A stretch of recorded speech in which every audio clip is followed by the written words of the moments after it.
സർക്കാർ എന്നെ വിളിച്ചതിന് പാർട്ടി നേതൃത്വത്തിനെ അറിയിച്ചിട്ടുണ്ട്. അത് കഴിഞ്ഞിട്ട് പാർട്ടിയുടെ തീരുമാനം എന്താണെന്ന് അവരെന്നെ തീരുമാനിക്കട്ടെ. ഞാൻ ഇത് പുതിയ വാർത്തയല്ല, ഇത് 1-2 ദിവസമായ സംസാരമാണ്. ഞാൻ എന്റെ ഭാഗമായിട്ട് എന്റെ പാർട്ടി അറിയിച്ചിട്ടുണ്ട്, ഇങ്ങനെ ഒരു ക്ഷണം വന്നിട്ടുണ്ട്. പക്ഷേ മന്ത്രിയുടെ ഒഫീഷ്യൽ എഴുത്ത് ഇന്നലെ വന്നപ്പോൾ ഞാൻ ഉടനെ സമ്മതിച്ചു. ഇതൊരു എന്റെ അഭിപ്രായത്തിൽ നോക്കൂ, നമ്മൾക്ക് രാഷ്ട്രമുണ്ടെങ്കിലേ രാഷ്ട്രീയത്തിൽ വളരെ പ്രസക്തിയുള്ളൂ. ഈ രാഷ്ട്രത്തിന് വേണ്ടിയിട്ട്, നമ്മുടെ രാജ്യത്തിന് വേണ്ടിയിട്ട് ഒരു അവസരം സർക്കാർ എല്ലാ പാർട്ടികളുടെ പ്രതിനിധികളെ ആവശ്യപ്പെടുമ്പോൾ അത് ചെയ്യാൻ നമ്മളുടെ ഒരു കടമയും കൂടിയാണെന്നാണ് എന്റെ വിശ്വാസം. നമ്മളെല്ലാവർക്കും അറിയാം, ഒരു പ്രതിസന്ധിയിലാണ് ഇപ്പൊ നമ്മൾ അനുഭവിച്ച 88 മണിക്കൂറിന്റെ ഒരു യുദ്ധം നമ്മളെല്ലാവരും കണ്ടതാണ്. അത് കഴിഞ്ഞിട്ട് നമ്മളുടെ രാജ്യത്തിന്റെ സ്ഥിതി എന്താണ്, നമ്മളെക്കുറിച്ച് എന്താണ് ലോകം പറയുന്നത്, അറിയുന്നത്, ഇതിലൊക്കെ നമ്മൾ എല്ലാവർക്കും ഒരു പങ്കുണ്ടാവണം. അതിലാണ്, ആ സ്പിരിറ്റിലാണ് ഞാൻ ഇറങ്ങിയിരിക്കുന്നത്.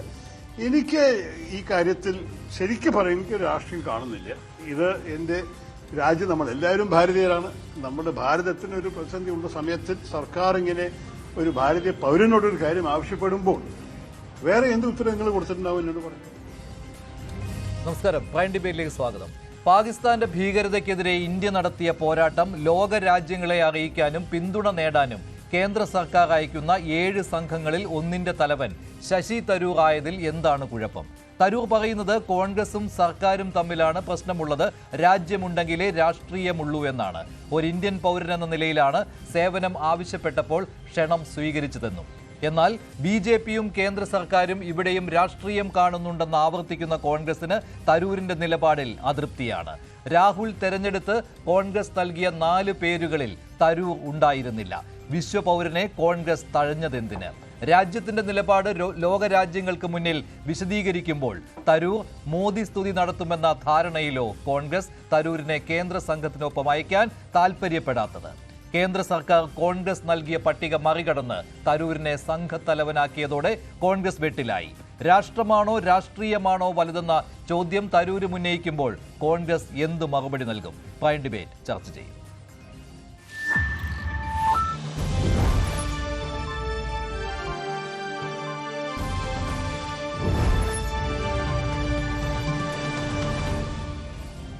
പ്രൈം ഡിബേറ്റിൽ Shri Sreejith Panicker, Shri B Reji, Shri CK Shakir, Shri MS Venugopal എന്നിവരാണ് ചേരുന്നത്. ആദ്യം ശ്രീ ബി റെജി തരൂർ കാര്യങ്ങൾ വ്യക്തമാക്കിയിട്ടുണ്ട്. അതിൽ അദ്ദേഹം പറയുന്നത് രാഷ്ട്രമാണ് വലുത്, രാഷ്ട്രീയമല്ല. ഇവിടെ രാഷ്ട്രം വലുത് എന്നുള്ള ആ ഒരു കാര്യത്തിന് മുൻഗണന നൽകേണ്ടതാണ്, ഇവിടെ രാഷ്ട്രീയമല്ല മുൻഗണന അർഹിക്കുന്നത് എന്ന്.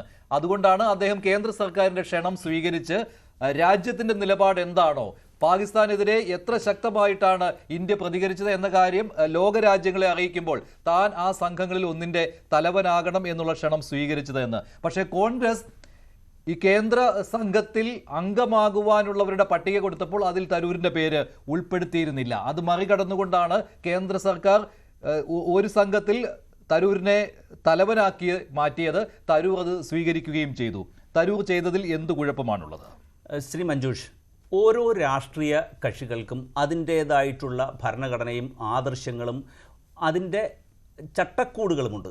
ആ പാർട്ടിയിൽ വിശ്വസിച്ചുകൊണ്ട് അതിൽ പ്രവർത്തിക്കുമ്പോൾ സ്വാഭാവികമായിട്ടും ആ ചട്ടക്കൂടിനുള്ളിൽ നിൽക്കുവാനും ആ ആദർശങ്ങൾ പ്രചരിപ്പിക്കുവാനും അതിൻ്റെ നേതൃത്വത്തോട് അണിചേർന്ന് നിന്നുകൊണ്ട് ഒരു പ്രതിബദ്ധതയോടെ പ്രവർത്തിക്കുവാനും ഓരോ കോൺഗ്രസ് കാരണം, അത് ഏത് രാഷ്ട്രീയ പാർട്ടി ആയിക്കോട്ടെ, ആ പാർട്ടിയിൽ വിശ്വസിക്കുന്നവർക്ക് ഒരു പ്രൈമറി ബാധ്യതയുണ്ട്. ആ ബാധ്യത ഇവിടെ ബഹുമാന്യനായ തരൂർ പല ഘട്ടങ്ങളിലും ആ ലക്ഷ്മണ രേഖ മറികടക്കുന്നുണ്ടോ എന്ന് അദ്ദേഹത്തിൻ്റെ പഴയകാല ചരിത്രം നമുക്ക് നോക്കുമ്പോൾ നമുക്ക് മനസ്സിലാക്കാൻ കഴിയും. ഇവിടെ ഈ 17 വർഷം മാത്രം കോൺഗ്രസിൽ പ്രവർത്തിച്ചു വന്ന ശ്രീ ശശി തരൂർ 140 വർഷം ഉള്ള ചരിത്രമുള്ള വലിയ ആ ഒരു കോൺഗ്രസ് പ്രസ്ഥാനത്തെ ദേശീയത പഠിപ്പിക്കാനോ ഒക്കെ വരിക എന്ന് പറഞ്ഞാൽ എത്ര രസമുള്ള ഒരു അനുഭവമായി നമ്മൾ ആലോചിച്ച് നോക്കൂ.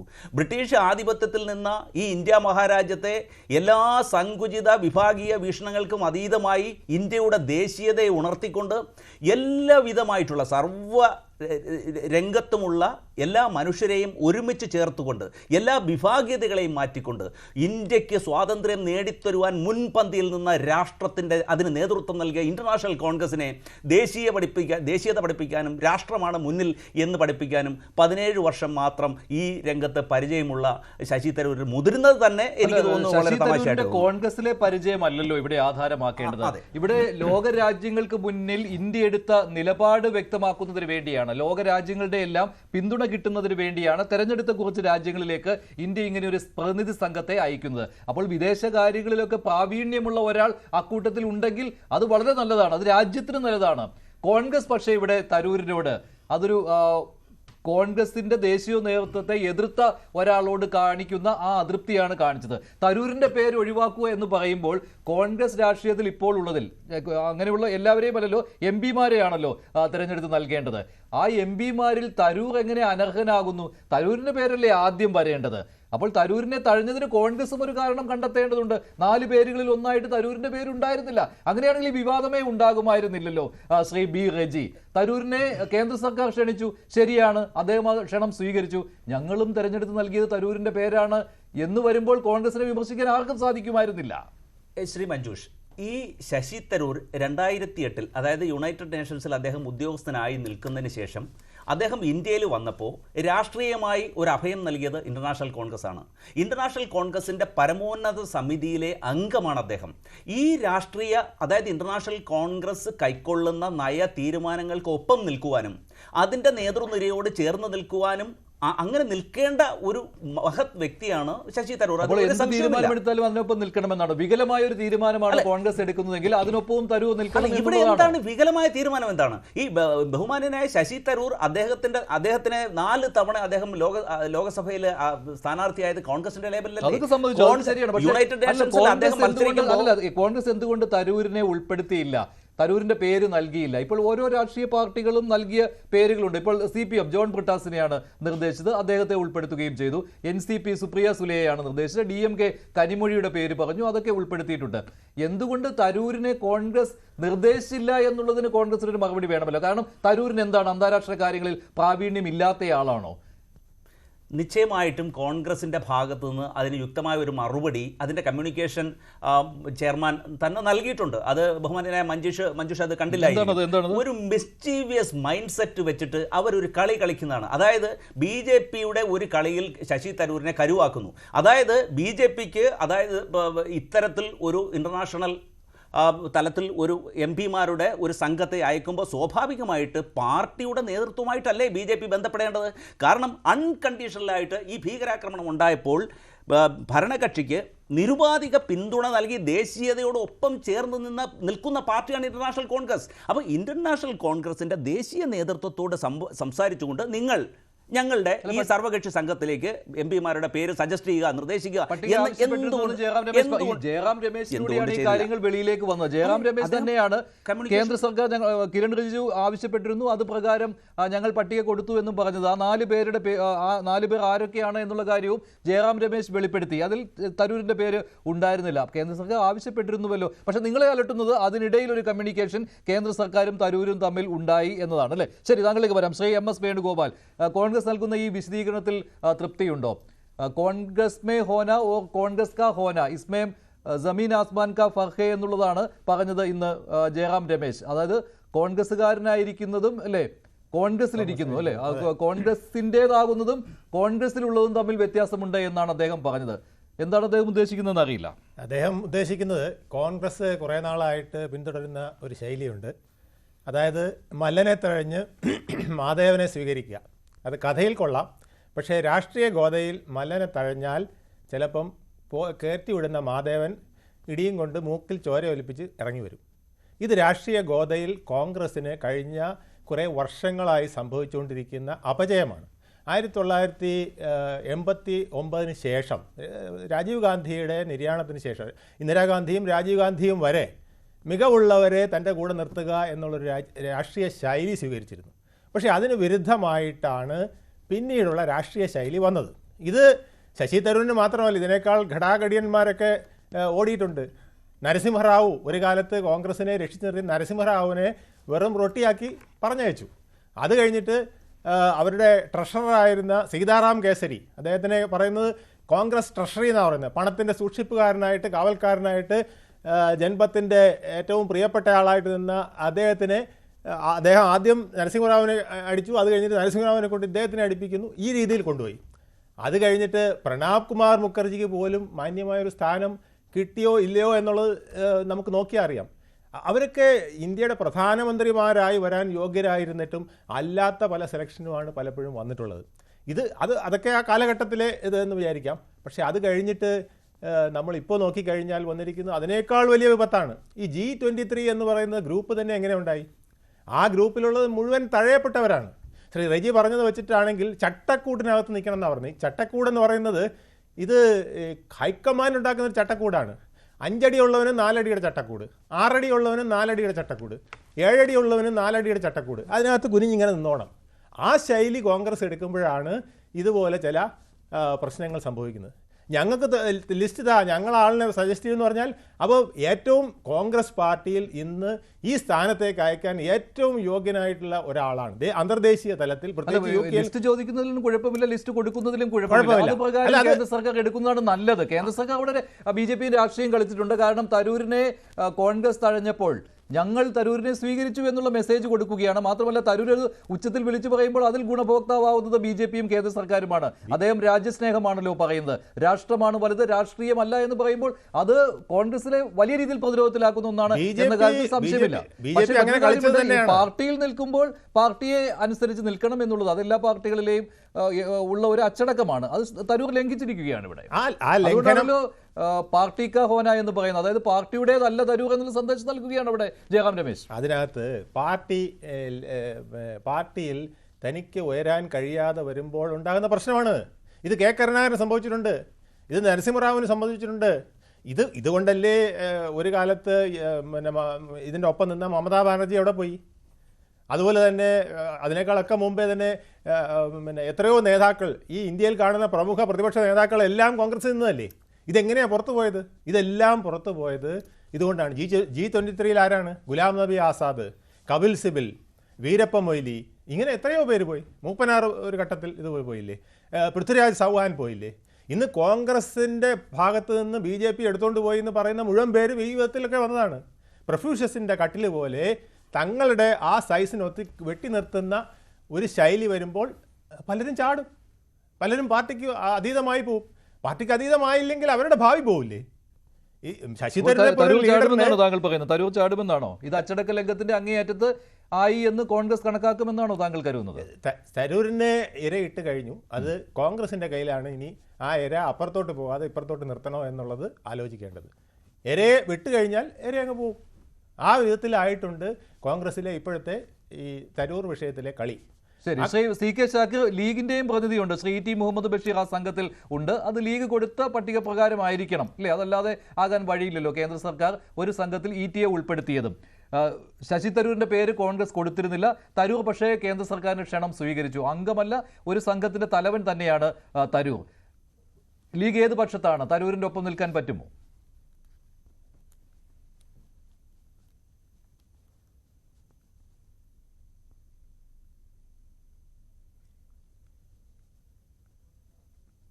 ഞാൻ വരാം. സാങ്കേതികമായ ഒരു ചെറിയ പ്രശ്നമുണ്ട്, ഓഡിയോ കേൾക്കിട്ടുന്നില്ല.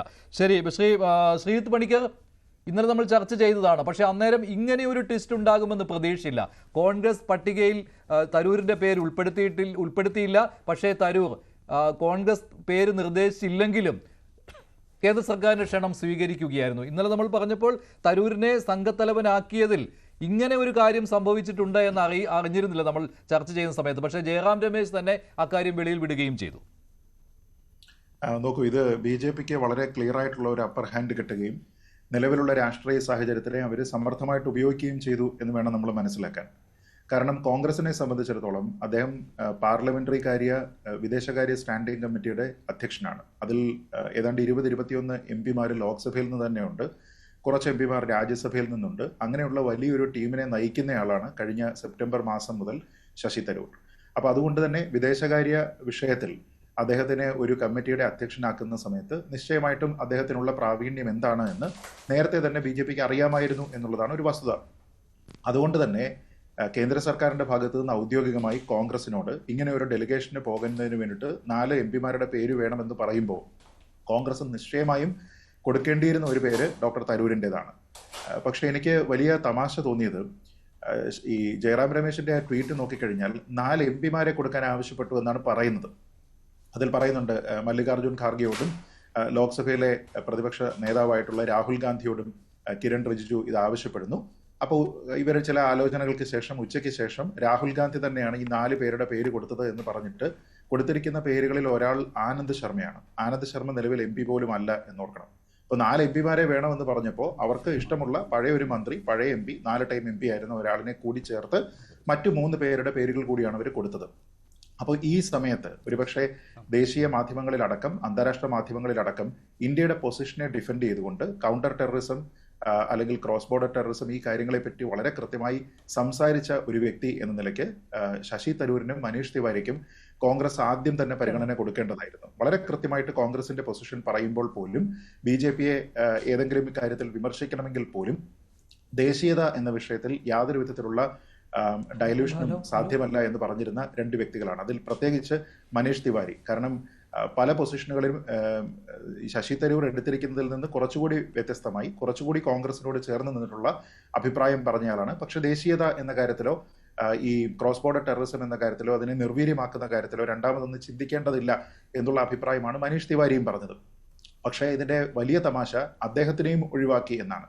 എന്ന് വെച്ചാൽ കോൺഗ്രസിന്റെ ലീഡർഷിപ്പിനെ കുറച്ച് അനഭിമതരായിട്ടുള്ള ആൾക്കാരെ എല്ലാം ഇതിൽ നിന്ന് ഒഴിവാക്കുകയും താരതമ്യേന മറ്റ് ഒരു കാര്യം കൊണ്ടും എന്തെങ്കിലും ഒരു നെഗറ്റീവ് ഇതിന്റെ പേരിൽ പറയുകയല്ല, പക്ഷേ താരതമ്യേന നമ്മൾ പ്രതീക്ഷിക്കാത്ത ചില പേരുകാരെയാണ് അവർ ഉൾപ്പെടുത്തുന്നത്. പേരുകൾ എന്ന് പറയുന്നത് ഗൗരവ് ഗൊഗോയ് ഡെപ്യൂട്ടി ലീഡറാണ് അല്ലേ ലോക്സഭയിലെ, പിന്നെ സയ്യിദ് നാസർ ഹുസൈൻ MP ആണ് രാജ്യസഭയിലെ, രാജാ ബ്രാർ MP ആണ് ലോക്സഭയിലെ, ആനന്ദ് ശർമ്മയാകട്ടെ, ആനന്ദ് ശർമ്മയെ കോൺഗ്രസ് ആ പേര് നിർദ്ദേശിച്ചത് മുൻ കേന്ദ്രമന്ത്രി എന്ന നിലയ്ക്കാണ്. അതെ, അത് വിദേശകാര്യമൊന്നും ആയിരുന്നില്ല അദ്ദേഹം കൈകാര്യം ചെയ്തത്. ഇപ്പോൾ V മുരളീധരൻ ഈ സംഘത്തിലുണ്ട് എന്ന് ഒരു വാർത്ത വന്നിട്ടുണ്ട്. അപ്പോൾ അങ്ങനെയാണെങ്കിൽ അദ്ദേഹത്തിന് വിദേശകാര്യ മന്ത്രി ആയിരുന്നു ഈ അടുത്ത ടൈം വരെ എന്നുള്ള ഒരു അഡ്വാൻറ്റേജ് എങ്കിലും ഉണ്ട്. അതിന്റെ ഡിപ്ലോമാറ്റിക് മിഷനുകളുമായിട്ട് ബന്ധപ്പെട്ട് അദ്ദേഹം വിദേശ രാജ്യങ്ങളിൽ അടക്കം യാത്ര ചെയ്തിട്ടുള്ള ആളുമാണ്. പക്ഷേ ഇത് അങ്ങനെയല്ല. അപ്പോൾ ഇവർക്ക് സെർവിംഗ് ആയിട്ടുള്ള 4 എംപിമാരെ കൊടുക്കാമായിരുന്നു. ഈ വിഷയത്തിൽ ഏറ്റവും കൂടുതൽ വോക്കലായിട്ടുള്ള ആൾക്കാരെ കൊടുക്കാമായിരുന്നു. പക്ഷെ അത് ചെയ്തില്ല എന്നുള്ളതാണ് ഒരു പ്രശ്നം. 2, അത് വളരെ കൃത്യമായിട്ട് തിരിച്ചറിഞ്ഞുകൊണ്ട് തന്നെ നിങ്ങൾ നൽകുന്ന പേരുകളിൽ ഞങ്ങൾക്ക് തൃപ്തിയില്ല എന്ന് വളരെ കൃത്യമായി കാണിച്ചുകൊണ്ട് തന്നെ ഈ 2 ആൾക്കാരെ ഇവിടെ എടുക്കുകയും അതിൽ കോൺഗ്രസ് തന്നെ നോമിനേറ്റ് ചെയ്തിട്ടില്ല എന്ന് വ്യക്തമായിട്ട് അറിയാവുന്ന ശശി തരൂർ തന്നെ ഇത് വലിയൊരു അംഗീകാരമാണ് എന്ന് പറയുകയുമാണ്. അതായത് രാജ്യത്തിന്റെ അഭിപ്രായം പുറത്തുപോയി പറയുന്നതിൽ തനിക്ക് അങ്ങേയറ്റത്തെ അഭിമാനമുണ്ട് എന്ന് അദ്ദേഹം പറയുകയാണ്. കഴിഞ്ഞ ദിവസം തന്നെയാണ് അദ്ദേഹം പറഞ്ഞത്, കക്ഷിരാഷ്ട്രീയം എന്നതിനേക്കാൾ വലുതാണ് എനിക്ക് ദേശീയത, അതുകൊണ്ട് തന്നെ ഒരു ഇന്ത്യൻ, ഒരു ഭാരതീയൻ എന്ന നിലയ്ക്ക് ഞാൻ എൻ്റെ അഭിപ്രായം പറയും, നിങ്ങൾ വേണമെങ്കിൽ അതിനെ എൻ്റെ വ്യക്തിപരമായിട്ടുള്ള അഭിപ്രായമായി മാത്രം കണ്ടാൽ മതി എന്ന്. അപ്പോൾ ഇത് വളരെ കൃത്യമായിട്ട് വളരെ സൂക്ഷിച്ച് കോൺഗ്രസ് കൈകാര്യം ചെയ്യേണ്ടിയിരുന്ന ഒരു വിഷയമാണ്. ഇവിടെ തന്നെ ഒരു വലിയ ട്വിസ്റ്റ് വേറെയും ഉണ്ട് മഞ്ജുഷ്. അതെന്താണെന്ന് വെച്ചാൽ ഇപ്പോ ഈ പ്രധാനപ്പെട്ട നേതാക്കന്മാരോട് അല്ലെങ്കിൽ BJPയുടെ ഭാഗത്ത് നിന്ന് ഏറ്റവും പ്രധാനപ്പെട്ട നേതാക്കന്മാർ ഇപ്പോൾ ഇവർ ഉന്നയിക്കുന്ന ചോദ്യങ്ങൾക്ക് മറുപടി പറയണം എന്നതാണല്ലോ ഇവരുടെ ആവശ്യം. അത് ജയറാം രമേശ് മാത്രമല്ല രാഹുൽ ഗാന്ധി അടക്കം പറയുന്നതാണ്.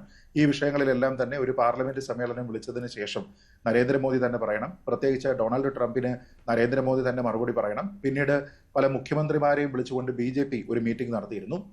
അപ്പോൾ ആ സമയത്ത് ഇവരെല്ലാവരും തന്നെ കുറ്റപ്പെടുത്തിയത്, നോക്കൂ BJPയുടെ മുഖ്യമന്ത്രിമാരെ മാത്രമേ വിളിച്ചിട്ട് ഇങ്ങനെ ഒരു ബ്രീഫിംഗ് നൽകുന്നുള്ളൂ, ഞങ്ങളുടെ ആൾക്കാരൊക്കെ ഇവിടെ ഉണ്ട് എന്നൊക്കെ പറയുകയും എല്ലാ കാര്യത്തിലും BJPയിലെ ഒന്നാമൻ അഭിപ്രായം പറയണം എന്ന് പറഞ്ഞുകൊണ്ടിരുന്നിട്ട് ഇവർക്കൊരു അവസരം ഉണ്ടായതിനു ശേഷം ഈ 4 എംപിമാരെ കൊടുക്കുന്നതിൽ ലോക്സഭയിലെ പ്രതിപക്ഷ നേതാവ് എന്താ ഇല്ലാതെ പോയത്? രാഹുൽ ഗാന്ധിക്ക് അദ്ദേഹത്തിന്റെ പേര് നിർദ്ദേശിക്കാമായിരുന്നല്ലോ. എന്തുകൊണ്ടാണ് രാജ്യസഭയിൽ നിന്നുള്ള മല്ലികാർജുൻ ഖാർഗെയുടെ പേരില്ലാതെ പോയത്? അപ്പൊ സത്യം പറഞ്ഞാൽ കോൺഗ്രസ് കൊടുക്കാമായിരുന്നത് മല്ലികാർജുൻ ഖാർഗെ, രാഹുൽ ഗാന്ധി, ശശി തരൂർ, മനീഷ് തിവാരി ഈ 4 പേരുകൾ കൊടുക്കണമായിരുന്നു, സെർവിംഗ് ആയിട്ടുള്ള 4 എംപിമാർ എന്ന നിലയ്ക്ക്. പക്ഷെ അതുപോലും ചെയ്യാതെ, അതുകൊണ്ടാണ് ഞാൻ നേരത്തെ പറഞ്ഞത്, താരതമ്യേന നമ്മൾ പ്രതീക്ഷിക്കാത്ത 4 പേരുകാരെ, അതിലൊരാൾ സെർവിംഗ് MP പോലുമല്ല, അങ്ങനെയുള്ള ആൾക്കാരെ കൊടുത്തിട്ട് മൊത്തത്തിൽ ഇതിനെ ഒന്ന് ഡൈല്യൂട്ട് ചെയ്യാനായിട്ട് ഒരുപക്ഷെ കോൺഗ്രസ് ശ്രമിച്ചിട്ടുണ്ട് എങ്കിൽ അതിന് കിട്ടിയിരിക്കുന്ന തിരിച്ചടിയാണ് ശശി തരൂരിനെ BJP ഇതിലേക്ക് ഇൻഡക്ട് ചെയ്തിരിക്കുന്നത്. അപ്പോൾ അത് കൊടുക്കുന്ന പൊളിറ്റിക്കൽ മെസ്സേജും വളരെ ക്ലിയർ ആണ്. കാരണം ഈ ഒരു പ്രശ്നം ഉണ്ടായ സമയത്ത് രാഷ്ട്രത്തിനോടൊപ്പം നിന്നിരുന്ന വ്യക്തിയാണ് അദ്ദേഹം. ഇനി കോൺഗ്രസിന് എന്ത് കുറ്റം പറയാൻ കഴിയും? എന്തെങ്കിലും കുറ്റം ഇതിൽ കണ്ടുപിടിക്കാനായിട്ട് കഴിയുമോ?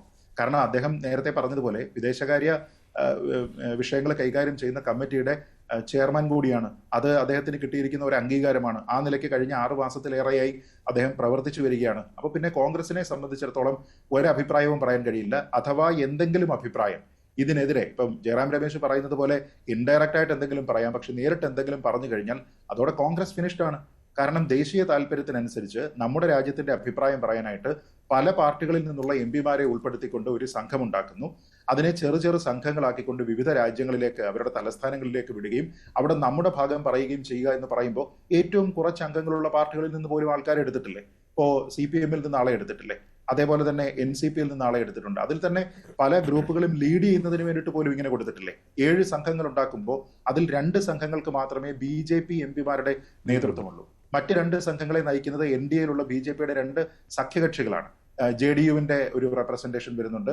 പിന്നെ അവരോടൊപ്പം നിൽക്കുന്ന താക്കറെ വിഭാഗത്തിന്റെ ഒരു ഗ്രൂപ്പുണ്ട്. അതല്ലാതെ വന്നിരിക്കുന്ന മറ്റു 3 ആൾക്കാർ ഈ ഇന്ത്യ സഖ്യത്തിൽ നിന്ന് വരുന്ന ആൾക്കാരല്ലേ. അതിലൊന്ന് കോൺഗ്രസ് ആണ്, ഒന്ന് DMK ആണ്, ഇനി മറ്റൊരു പാർട്ടിയും കൂടിയുണ്ട് NCP.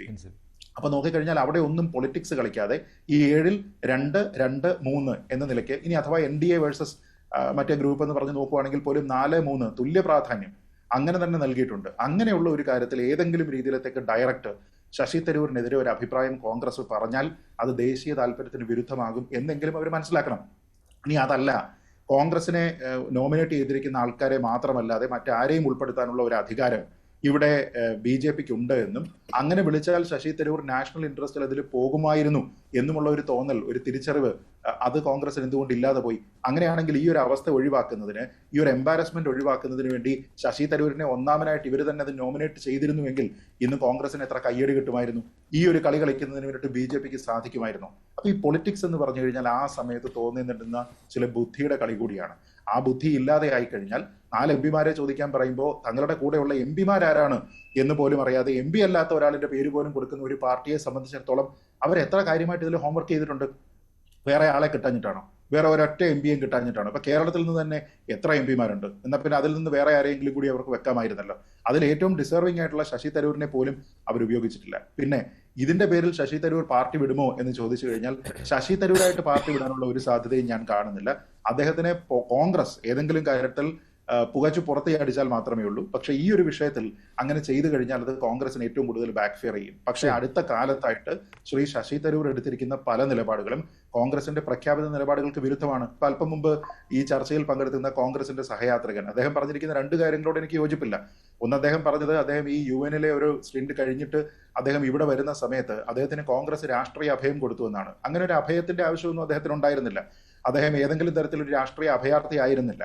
അദ്ദേഹത്തിന് ഇഷ്ടപ്പെട്ട പൊളിറ്റിക്സ് ഇതായതുകൊണ്ട് അദ്ദേഹവുമായിട്ടൊരു ഡീൽ അവർ വെച്ചു എന്നത് മാത്രമേ ഉള്ളൂ. അഭയം എന്ന വാക്ക് തെറ്റാണ്. 2, അദ്ദേഹം കോൺഗ്രസിന്റെ എല്ലാ നിലപാടുകളോടും ചേർന്ന് നിൽക്കുന്നു എന്ന് പറയുന്നതും തെറ്റാണ്. ഇപ്പൊ കോൺഗ്രസ് G20 കണ്ടക്ട് ചെയ്യുന്നതിന്റെ പേരിൽ എന്തെങ്കിലും തരത്തിലുള്ള പ്രശംസ BJP ഗവൺമെന്റിന് കൊടുത്തിട്ടുണ്ടോ? ശശി തരൂർ കൊടുത്തിട്ടുണ്ട്. ഇസ്രയേലും ഹമാസും തമ്മിലുള്ള വിഷയം ഉണ്ടായപ്പോൾ കോൺഗ്രസിന്റെ നിലപാട് എന്താണ്? വളരെ ഡയറക്റ്റ് ആയിട്ട് ഇവിടെ മുസ്ലിം ലീഗ് നടത്തിയിരിക്കുന്ന റാലിയിൽ തന്നെ വന്നിട്ട് ഹമാസ് ഒരു ഭീകരവാദ സംഘടനയാണ് എന്ന് പറഞ്ഞിരുന്ന ആളാണ് ശശി തരൂർ. ദ്രൗപദി മുർമുവിനെതിരെ മത്സരിക്കാനായിട്ട്, അതും നമ്മൾ ആലോചിച്ച് നോക്കണം, പട്ടികവർഗ വിഭാഗത്തിൽ നിന്നുള്ള ഒരാള് ഇന്ത്യയുടെ അധ്യക്ഷനാകുന്നതിന് വേണ്ടി NDA പിന്നെ ആ പാർട്ടി തീരുമാനിക്കുന്ന സമയത്ത് അതിനെതിരെ ആൾക്കാരെ നിർത്തുകയാണ്. അതിനെതിരെ നിർത്തുന്ന ആരാണ്? ബ്രാഹ്മൺ കമ്മ്യൂണിറ്റിയിൽ നിന്നുള്ള ഒരാളെ കൊണ്ടുവന്ന് നിർത്തുന്ന സമയത്ത് ദ്രൗപദി മുർമുവിനെതിരെ സംസാരിച്ചില്ല എന്ന് മാത്രമല്ല, ദ്രൗപദി മുർമു ഇന്ത്യയുടെ പ്രധാനമന്ത്രിയാകുന്നത് അഭിമാനകരമായിട്ടുള്ള ഒരു നിമിഷമാണ് എന്ന് പറഞ്ഞ ആളാണ്. ആർട്ടിക്കിൾ 370 റീലുക്ക് ചെയ്യുന്നു എന്ന് പറയുന്ന സമയത്ത് അത് ബെനഫിഷ്യൽ ആണെങ്കിൽ റീലുക്ക് ചെയ്യണം എന്ന് പറഞ്ഞിരുന്നയാളാണ്. അപ്പോ കോൺഗ്രസ് എടുത്തിരിക്കുന്ന എല്ലാ നിലപാടുകളോടൊപ്പം നിന്നിരിക്കുന്ന ആളൊന്നുമല്ല തരൂർ. പക്ഷേ തരൂരിനെ റൈറ്റ് ഓഫ് ചെയ്യാനായിട്ട് പറ്റാത്ത ഒരവസ്ഥയിലേക്ക് അദ്ദേഹം എത്തിയിട്ടുണ്ട്. ശരി, സംശയമില്ല. പക്ഷേ ഇവിടെ വേണമെങ്കിൽ കോൺഗ്രസിന് ബുദ്ധിപരമായ കളി കളിക്കാമായിരുന്നു, തരൂരിനെ ഉൾപ്പെടുത്താമായിരുന്നു. അങ്ങനെയാണെങ്കിൽ ഈ ഒരു വിമർശനത്തിന് മറുപടി പറയേണ്ട ആവശ്യം വരില്ലായിരുന്നു. ശ്രീ CK ഷാക്കിർ, തരൂരിന് എന്തായാലും ഇക്കാര്യത്തിൽ ഈ ഒരു സംഘത്തിന്റെ തലവനാവുകയോ അംഗമാവുകയോ ചെയ്യുന്നതിൽ അർഹതയില്ല എന്നാരും പറയുകയില്ല. പക്ഷേ കോൺഗ്രസ് അദ്ദേഹത്തെ തഴയുകയാണ് ഉണ്ടായത്. അപ്പോൾ BJP അദ്ദേഹത്തെ ഉൾപ്പെടുത്തുകയും കേന്ദ്ര സർക്കാർ അദ്ദേഹത്തെ ഉൾപ്പെടുത്തുകയും ചെയ്തു. ഇപ്പോൾ നിങ്ങളുടെ പ്രതിനിധിയുണ്ട്, ലീഗിൻ്റെ പ്രതിനിധിയുണ്ട്, ET മുഹമ്മദ് ബഷീറുണ്ട്. ലീഗ് നൽകിയ ശുപാർശ അനുസരിച്ചാവണം അദ്ദേഹത്തെ ഉൾപ്പെടുത്തിയത്. ഇവിടെ തരൂർ എടുത്ത നിലപാടിനൊപ്പം താങ്കളൊരു നിലപാടെടുക്കുന്നുണ്ടോ? ലീഗ് ഒരു നിലപാടെടുക്കുന്നുണ്ടോ?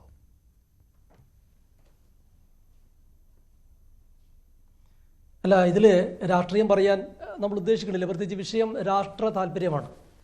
ഇന്ത്യൻ നാഷണൽ കോൺഗ്രസിൻ്റെ ആഭ്യന്തര വിഷയങ്ങളിൽ നമ്മൾ മറുപടി പറയാൻ ആളല്ലല്ലോ. അപ്പം നമ്മളെ സംബന്ധിച്ചിടത്തോളം മുസ്ലിം ലീഗിൻ്റെ ദേശീയ ഓർഗനൈസ് സെക്രട്ടറി, ദേശീയ നേതാവ് ഒരുപാട് കാലമായി ഇന്ത്യയുടെ പാർലമെൻറ്റിൽ പ്രതിനിധീകരിക്കുന്ന ഇ ടി മുഹമ്മദ് ബഷീർ സാഹിബിനെ അതിൽ ഉൾപ്പെടുത്തിയതിൽ സന്തോഷമുണ്ട്. പ്രത്യേകിച്ചും 1984 മുതൽ ശ്രീ ഇ അഹമ്മദ് കേരളത്തിൻ്റെ മന്ത്രിയായ കാലം മുതൽ അദ്ദേഹത്തെ ഇന്ത്യയുടെ പ്രതിനിധിയായി ഐക്യരാഷ്ട്രസഭയിലേക്ക് വിവിധ സർക്കാരുകൾ പറഞ്ഞയച്ചിട്ടുണ്ട്. ഇപ്പോൾ BJPയുടെ വാജ്പേയി ഗവൺമെൻറ് ഉള്ള സമയത്ത് 5 വർഷത്തിനിടെ 6 തവണ ഇ അഹമ്മദ് സാഹിബിനെ ഐക്യരാഷ്ട്രസഭയിലേക്ക് ഇന്ത്യയുടെ കാര്യം പറയാൻ വേണ്ടി പറഞ്ഞയച്ചിട്ടുണ്ട്. അത് BJP ഭരിക്കുന്ന കാലമാണ്. അന്നൊന്നും നമ്മൾ രാഷ്ട്രത്തിൻ്റെ വിഷയം രാഷ്ട്രത്തിന് പുറത്തു പോയി പറയുന്നതിൽ നമുക്ക് അവസരം കിട്ടുന്നത് അഭിമാനകരമാണ്. നമ്മുടെ രാഷ്ട്ര വിഷയത്തിൽ എല്ലാവരും ഒന്നാണ്. ഇവിടെ രാഷ്ട്രീയമായി ഈ വിഷയത്തെ ഓപ്പറേഷൻ സിന്ദൂരിനെയോ മറ്റോ BJP കാണുന്നുണ്ടെങ്കിൽ അത് നമുക്ക് രാജ്യത്തിനകത്ത് ജനാധിപത്യ സംവാദം നടത്തുന്നതിന് വിയോജിപ്പില്ല. പക്ഷേ രാജ്യത്തിന് പുറത്ത് ആ വിഷയത്തിൽ അങ്ങനെ കൈകാര്യം ചെയ്യുന്നതിനോട് നമുക്ക് യോജിപ്പില്ല. നമ്മളെ സംബന്ധിച്ചിടത്തോളം ഇപ്പോൾ നമ്മൾ തീവ്രവാദത്തിനും അതുപോലെ ഭീകരവാദത്തിനുമെതിരെ ലോകത്തിൻ്റെ എല്ലാ മേഖലകളിലും ആളുകളെ അണിനിരത്തുക എന്നുള്ള ലക്ഷ്യമാണ് ഇതിലൂടെ സർക്കാർ കാണുന്നത് എന്നുകൂടി നമ്മൾ നോക്കിക്കാണേണ്ടത്. അപ്പോൾ അതിൻ്റെ ഭാഗമായി അതിൽ ഭാഗവാക്കാകാൻ ഇന്ത്യൻ യൂണിയൻ മുസ്ലിം ലീഗിന് അവസരം വന്നതിൽ ഞങ്ങൾക്ക് സന്തോഷമുണ്ട്. ഈ രാജ്യത്തിൻ്റെ ഒറ്റക്കെട്ടായിട്ടുള്ള ആഭ്യന്തരമായ വിഷയങ്ങളിൽ ഞങ്ങൾ എല്ലാ കാലവും ഇന്ത്യൻ യൂണിയൻ മുസ്ലിം ലീഗ് കോൺഗ്രസ് ഭരിക്കുന്ന കാലത്തും അതുപോലെ തന്നെ BJP ഭരിക്കുന്ന കാലത്തും ഇന്ത്യൻ യൂണിയൻ മുസ്ലിം ലീഗിനെ ഇത്തരം കാര്യങ്ങളിലേക്ക് പരിഗണിച്ചിട്ടുണ്ട്. ആ പരിഗണിച്ചതിൽ സന്തോഷമുണ്ട്. ആ പരിഗണിച്ചതിലുള്ള ഉത്തരവാദിത്തം വളരെ ഭംഗിയായി രാഷ്ട്രത്തെ പൗരന്മാരെന്ന നിലയിൽ അത് ഞങ്ങളുടെ നേതാവ് ഇ ടി മുഹമ്മദ് ബഷീർ സാഹിബ് നിർവഹിക്കും. മറ്റ് ചർച്ചകളിലേക്ക് ഇപ്പോൾ ഇതുമായി ബന്ധപ്പെട്ട് BJPക്ക് രാഷ്ട്രീയമുണ്ട് നമുക്കറിയാം. ഇപ്പോൾ നമ്മളെ തൊട്ടു മുമ്പ് സംസാരിച്ച ശ്രീജിത്ത് പണിക്കർ പറഞ്ഞിട്ടുള്ള കുറേ കാര്യങ്ങളുണ്ട്. അദ്ദേഹം ഞാൻ മനസ്സിലാക്കുന്നത് അദ്ദേഹം യഥാർത്ഥത്തിൽ BJPയെ വെള്ളപൂശുന്ന ഒരു കാര്യം കൂടി ഇതിനിടയ്ക്ക് നടത്തിക്കൊണ്ടിരിക്കുന്നത്. കോൺഗ്രസിന് ഇതിന് ആഭ്യന്തരമായ തർക്കമുണ്ടെന്ന് വരുത്തി തീർത്ത് BJPയെ വെള്ളപൂശാൻ നിൽക്കുന്ന ശ്രമം. ഇത് നമ്മൾ BJPയോ കോൺഗ്രസോ മുസ്ലിം ലീഗോ ഒന്നല്ല, ഇത് ഇന്ത്യയാണ്, ഭാരതമാണ്. ഈ ഇന്ത്യക്കും ഭാരതത്തിനും വേണ്ടി നമ്മൾ നിലകൊള്ളുമ്പോൾ അത് ഇന്ത്യക്ക് പുറത്തു പോയി ഇന്ത്യക്ക് അകത്തെ രാഷ്ട്രീയം പറഞ്ഞത് അത് ശരിയല്ല എന്നുള്ളത് കൊണ്ടാണ് നമ്മൾ ഈ വിഷയത്തിൽ ഈ ഓപ്പറേഷൻ സിന്ദൂരുമായി ബന്ധപ്പെട്ട വിഷയത്തിൽ നമ്മുടെ രാഷ്ട്രീയം പറയാത്തത്. നമുക്ക് പറയാനുള്ളത് നമുക്ക് ഭീകരവാദികളെ തുരത്തണം, തീവ്രവാദം ഇല്ലാതെയാക്കണം. ഇന്ത്യയിൽ മാത്രമല്ല ഇന്ത്യക്ക് പുറത്തും ആ നിലപാട് നമ്മൾ സ്വീകരിക്കേണ്ടതുണ്ട്. അവിടെയാണ് ഇന്ത്യൻ യൂണിയൻ മുസ്ലിം ലീഗ് ഈ കാര്യത്തിൽ ബഷീർ സാഹിബ് ഇന്ന് മാധ്യമങ്ങളോട് പറഞ്ഞിട്ടുണ്ട്. നമ്മുടെ മറ്റ് നേതാക്കന്മാരും ആ കാര്യത്തിൽ പ്രതികരിക്കാൻ മതി. എനിക്ക് തോന്നിയിട്ടുള്ള സംഗതി ഇപ്പം നമ്മൾ രാഷ്ട്രീയപരമായി തർക്കിക്കേണ്ട ഒരു സബ്ജക്റ്റ് അല്ല, വിഷയമല്ല. അങ്ങനെയാണെങ്കിൽ രാഷ്ട്രമാണ് വലുത് രാഷ്ട്രീയമല്ല എന്ന് തരൂർ പറഞ്ഞതിനോട് യോജിക്കേണ്ടി വരുമല്ലോ. രാഷ്ട്രമാണ് വലുത് രാഷ്ട്രീയമല്ല എന്ന് തരൂർ പറഞ്ഞതിനോടും യോജിക്കേണ്ടി വരും. അല്ല, ആരും രാഷ്ട്രീയം കാണാത്ത സമയത്ത് ഇവിടെ കോൺഗ്രസ് അല്ലേ രാഷ്ട്രീയം കണ്ടത്? അല്ല, തരൂര് പറഞ്ഞാലും അല്ല മഞ്ജുഷേ, അല്ല കോൺഗ്രസിന്റെ രാഷ്ട്രീയം ഞാൻ പറയാൻ ഉദ്ദേശിക്കുന്നില്ല. അത് അവർ പറഞ്ഞോട്ടെ, അവരിതിൽ എന്താണ് കണ്ടത് എന്നുള്ളത് അവരാണ് പറയുന്നത്. നമ്മൾ പറയുന്നത് നമ്മൾ രാഷ്ട്രമാണോ രാഷ്ട്രീയമാണോ വലുത്? രാഷ്ട്രം വളരെ പ്രധാനമാണ്. രാഷ്ട്രത്തിൻ്റെ നിലനിൽപ്പിന് രാഷ്ട്രീയം അതിനേക്കാൾ പ്രധാനമാണ്. പക്ഷെ ഇവിടെ വിഷയം രാഷ്ട്രത്തിൻ്റെ ആഭ്യന്തരമാണ്. ആ ആഭ്യന്തര വിഷയത്തിൽ നമ്മളെല്ലാവരും ഒരുമിച്ച് നിന്ന് തീവ്രവാദികൾക്കെതിരെ പോരാടുമ്പോൾ എന്തിനാണ് ഇന്ത്യയിലെ ഇത്തരം ജനപ്രതിനിധികളെ അല്ലെങ്കിൽ ഇന്ത്യയുടെ പ്രതിനിധികളെ മറ്റ് രാജ്യങ്ങളിലേക്ക് പറഞ്ഞയക്കുന്നത്? ഇതിൻ്റെ പ്രാധാന്യത്തെക്കുറിച്ച് രാജ്യത്തെ വിവിധ സ്ഥലങ്ങളിൽ ഞാൻ മനസ്സിലാക്കുന്നത് MP-മാർക്ക് ഡയറക്ഷൻ കൊടുത്തിട്ടുണ്ടോ എന്ന് എനിക്കറിയില്ല. എനിക്ക് കിട്ടിയിട്ടുള്ള വിവരം അനുസരിച്ച് ഇതിൽ ആഗോള ഭീകരവാദം, ആഗോള തീവ്രവാദം ഇതില്ലാതെയാക്കാൻ വിവിധ രാജ്യങ്ങൾ ഒരുമിച്ച് നിൽക്കേണ്ട ബാധ്യതകൾ, അതിൻ്റെ കൂട്ടായ്മകൾ, ഇത്തരം കാര്യങ്ങളൊക്കെ ചർച്ചയ്ക്ക് വരുമെന്നാണ്. നമ്മൾ ഓപ്പറേഷൻ സിന്ദൂരിൽ സ്വീകരിച്ചിട്ടുള്ള നിലപാടുകളോടൊപ്പം തന്നെ ഈ രാഷ്ട്രം പറയുന്ന ഒരുപാട് കാര്യങ്ങളുണ്ട്. ഇപ്പോൾ രാജ്നാഥ് സിംഗ് കഴിഞ്ഞ ദിവസം പറഞ്ഞിട്ടുള്ളത് അവിടുത്തെ പൗരന്മാരെയോ അല്ലെങ്കിൽ അവിടുത്തെ സൈനികരെയോ ഉപദ്രവിക്കുക എന്നുള്ളത് നമ്മുടെ നിലപാടായിരുന്നില്ല. അവിടെ ഭീകരവാദികളുടെ കേന്ദ്രങ്ങൾ തെരഞ്ഞുപിടിച്ച് ആക്രമിക്കുക എന്നുള്ളത് മാത്രമായിരുന്നു ലക്ഷ്യം. അവിടെ അത്തരം കാര്യങ്ങൾ ഇത് ഓരോ രാഷ്ട്രത്തെയും കണ്ട് നമ്മുടെ സൗഹൃദം ഉണ്ടാക്കി അവരുടെ സൗഹൃദം ഊട്ടിയുറപ്പിച്ച് നമ്മുടെ കാര്യങ്ങൾ പറയുക എന്നുള്ളതല്ലേ. അവിടെയും നമ്മൾ രാഷ്ട്രീയം കയറ്റി ഏതെങ്കിലും രാഷ്ട്രീയ പാർട്ടിയെ മോശമാക്കാനോ ഏതെങ്കിലും സർക്കാരിൻ്റെ രാഷ്ട്രീയ ശൈലിയെ പ്രോത്സാഹിപ്പിക്കാനോ അത് രണ്ടിനോട് നമുക്ക് അഭിപ്രായം ഇക്കാര്യത്തിലില്ല. നമുക്ക് ശക്തമായ രാഷ്ട്രീയമുണ്ട്. ഞാൻ തന്നെ ഈ ന്യൂസ് 8 പറഞ്ഞിട്ടുണ്ട്. നമ്മൾ ഈ കഴിഞ്ഞ എനിക്ക് തോന്നുന്നു ഏപ്രിൽ 22 എങ്ങാണ്ടാണ് ഈ പഹൽഗാമിൽ പ്രശ്നമുണ്ടായത്. ഭീകരവാദികൾ 26 പേരെ കൊലപ്പെടുത്തിയിട്ടുണ്ട്. ആ 26 പേരെ കൊലപ്പെടുത്തിയ പ്രതികളെ ഇതുവരെ പിടിച്ചിട്ടില്ല എന്ന് നമ്മൾ ആ ചർച്ചയിൽ പറഞ്ഞിട്ടുണ്ട്. ആ ചർച്ചയിലേക്ക് പോകേണ്ട സമയമല്ല. അങ്ങനെ നമ്മളിപ്പോൾ അതിനെ കാണുന്നില്ല. അത് രാഷ്ട്രീയം പറയുന്ന സമയത്ത് BJPയിൽ രാഷ്ട്രീയം കളിക്കുന്നുണ്ടോ എന്ന് നമ്മൾ രാഷ്ട്രത്തിനകത്ത് ജനാധിപത്യ സംവാദം നടത്തുമ്പോൾ പറയും. സംഘത്തിന്റെ തലവനാക്കിയതിലും രാഷ്ട്രീയം കാണുന്നില്ല അല്ലേ?